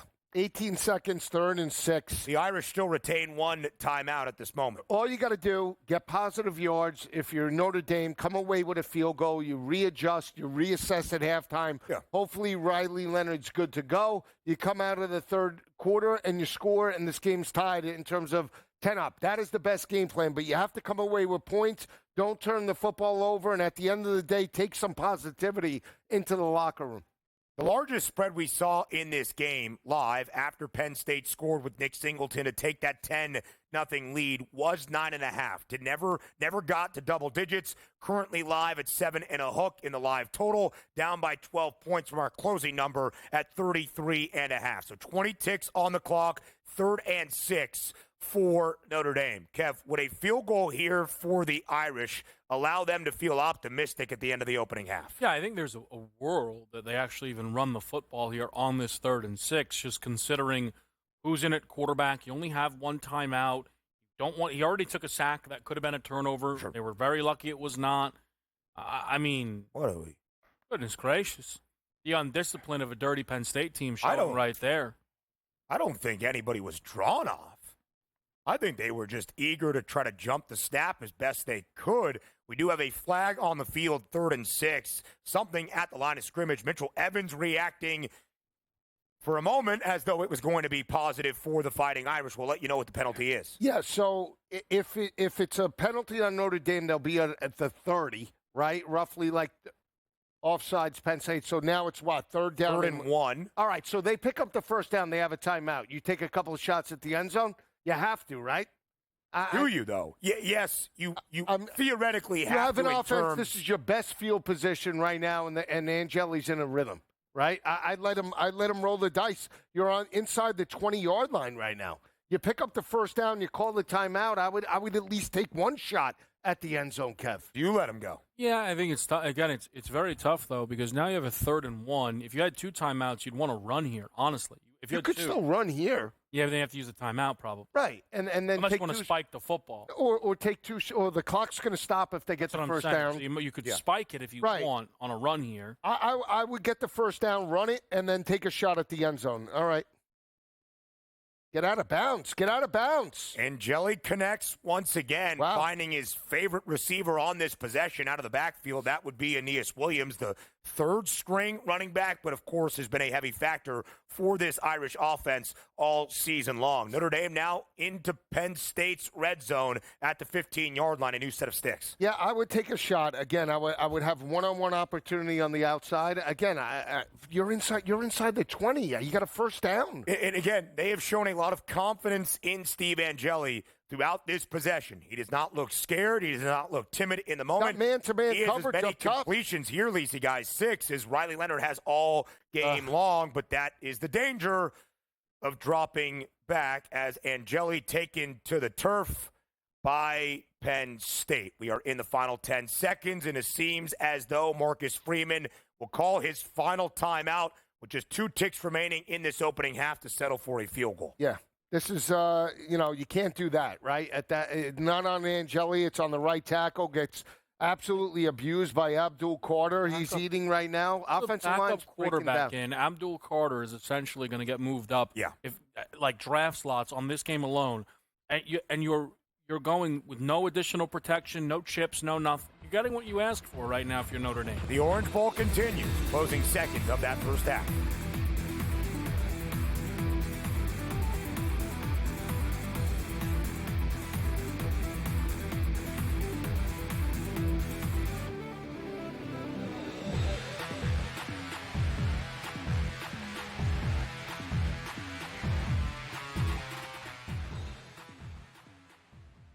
So my team didn't win this weekend, but I still did with this app that's taking over the game. Sports Millions Pick'em lets you make quick and easy predictions. Pick your favorite players, go higher or lower, and you can still win big even if your team loses. Plus, the multiplier is insane. With just a few picks, you can win big money. So get on it. They've got a welcome bonus to help you start off your winning streak.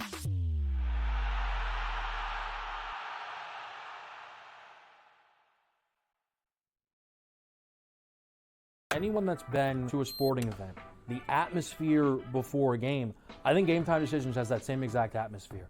This is our arena. This is what we do. There is going to be an energy to Game Time Decisions that you will feel night in and night out. The excitement you get when you lock your bets in, when you're figuring out what you want to do, we can zone in on the biggest games each night. I want this to be the place that people come to before the games start so they feel as ready as possible to lock in their cards. We are going to hit every single one of those markets that you need to know about. We're going to go through every single thing, and I've got a great team behind me that's going to help me get the job done. There is not going to be a better place, I promise you, than Game Time Decisions to get that new information, react to it, and be able to then bet accordingly. We will have everything at our disposal, and we will use that to our advantage. I'm Kevin Walsh. Tune into Game Time Decisions from 6 to 8 p.m. Eastern on SportsGrid. Your gut says Miami is going to win, and you should take the over. Your gut also said your NFT selfies would only go up in value. They didn't. But your head is on SportsGrid and knows the QB is in concussion protocol. The backup has a 45 QBR against the zone coverage. The New York D has the most sacks in the league. So yeah, Trust your head. It's smarter to be on SportsGrid. The two guys that can do it all. Too much electricity this morning. This is a good time. We're having a lot of fun. I had to do a triple take. Ka-ching! Why? Because of parity. I didn't mean to offend. Yeah, it's not going to happen. Load management is a dirty word. Let him rip. You know what? Circumstances provide the results. What? How do you do this once? Oh, Donnie, you've got such a good show there. A network that is booming. The Early Line, only on SportsGrid.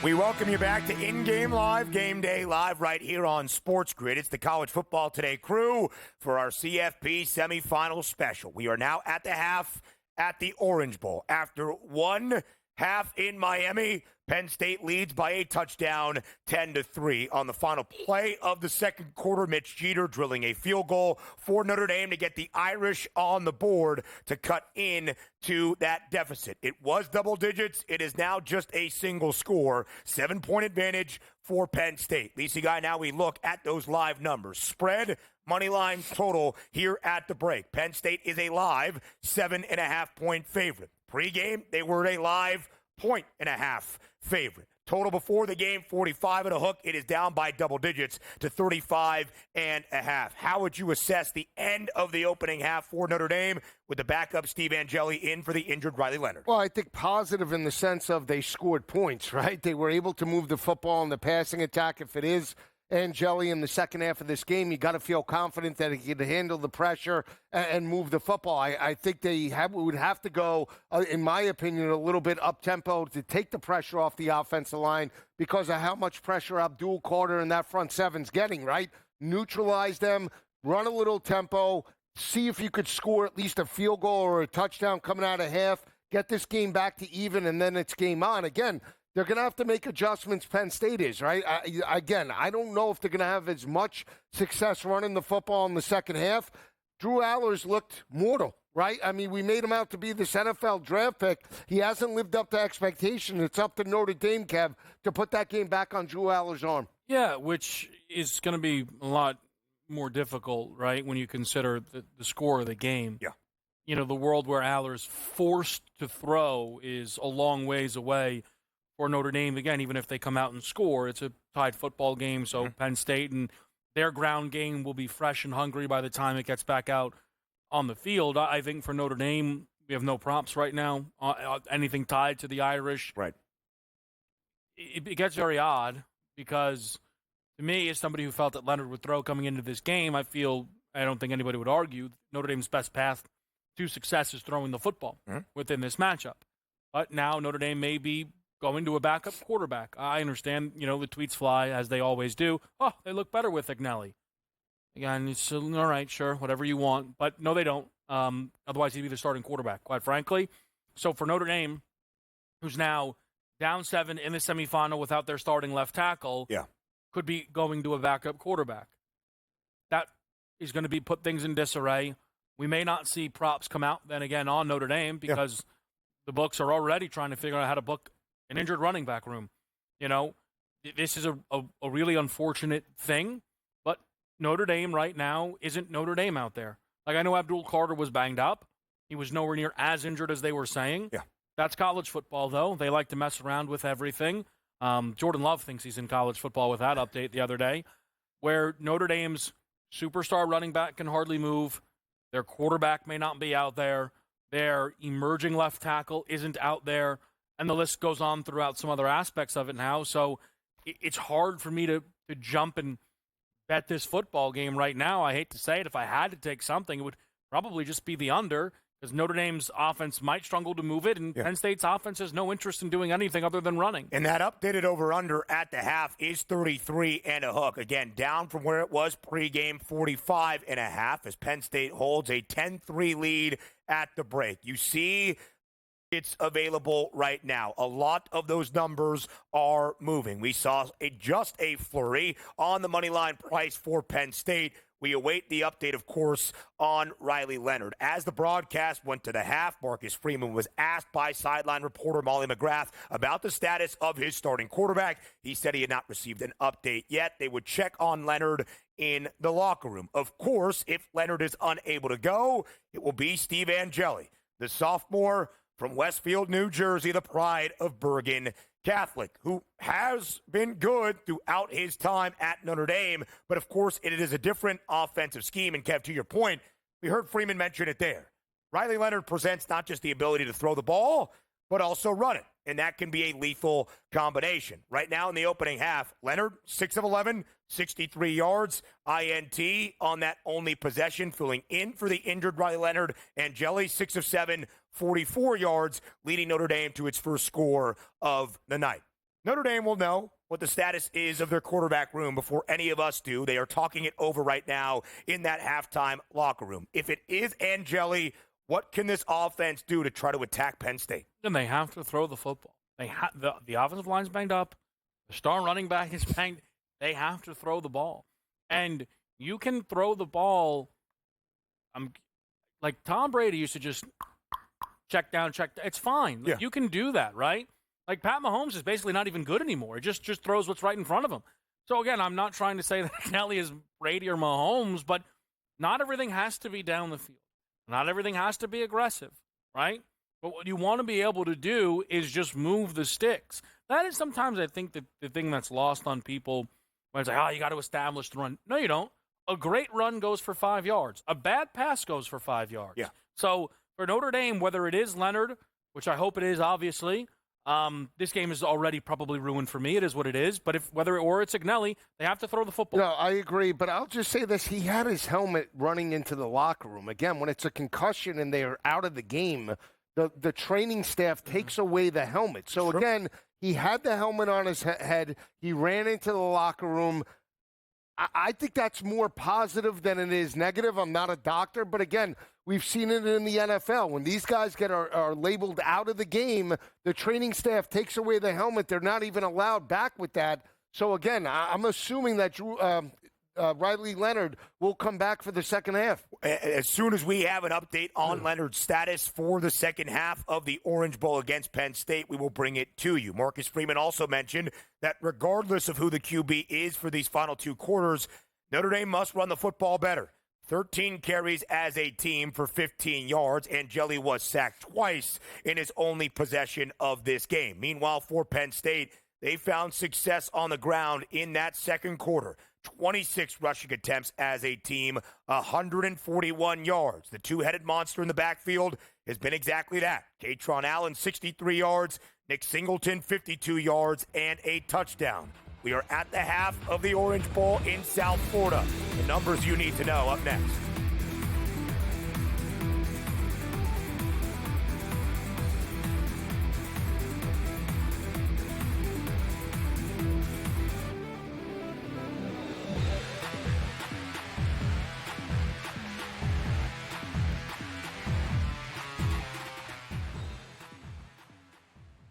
Wild Card Weekend kicks off with Pro Football Today at 10 a.m. And you know SportsGrid will have you covered the entire way. Join in-game live during the Chargers and Texans matchup at 4 p.m. for in-game betting opportunities. And right after, the Steelers and Ravens continue their historical division rivalry. Taking a look at some in-game betting opportunities in terms of the prop market. Don't miss a second, only on SportsGrid. The Bostonian versus the Book. I remember one time, I don't know if Kenny will remember this, I said put 100 on, I think I left it on a text, put 100 on this horse that won, and then Kenny called me back later and goes, hey, I never got the text. And I'm like, no. Oh yeah. Remember that, Kenny? I would never stiff anybody. He texted me as they're loading into the gate, maybe, like, it's too late. The Bostonian versus the Book. Statement from Giants president John Mara. Joe Shane and Brian Daboll will continue in their respective roles with the organization. As disappointing as the results of the season have been, Steve Tisch and I remain confident in the process that Joe and Brian have implemented. The Giants, an absolute train wreck, and I love it. The Early Line. Only on SportsGrid. Just 3 games left in this historic college football season. Thursday, Notre Dame. Notre Dame is definitely one of the top teams in the nation. Clash with Penn State. Friday, Ohio State looks to slow down the Horns, with the Buckeyes favored to top Texas. You know what I see? 2 similar plays. Jackpot. Cherry. Remember for a big man. Follow along for every play and every bet with in-game live game day, only on SportsGrid.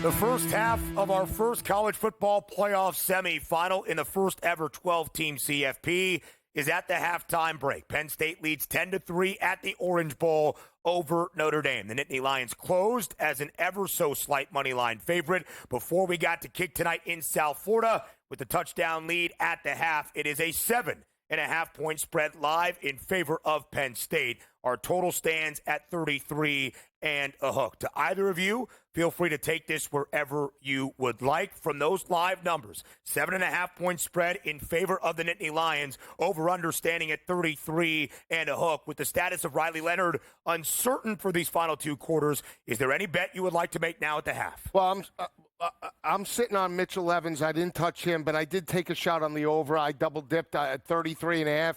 I took a shot in terms of the Penn State side. Cheap number on Harrison Wallace. When you just look at second overall leading receiver for the Penn State, 10.5 at -114, I think it's cheap. I mean, I'm not expecting Drew Aller to light it up, but I'm expecting him to at least get 1 or 2 passes down to those wideouts. So we're talking about 10.5. I think it's pretty good value, Kev. Yeah, I'm trying to figure out, because as much as I think Notre Dame needs to throw the football, I'm not sure they will. Yeah. You mentioned Freeman said we need to run it better. That's true. It doesn't mean you need to run it a lot if you're not running it well at all. Jeremiah Love has 10 carries. His live number is 21.5. Again, you would never see that in normal circumstances. That's not what this is. Jadarian Price is 8 yards. His number is 24.5. The difficulty on both of those numbers is just this impossible to figure out workload that we have in this football game right now for these 2 running backs.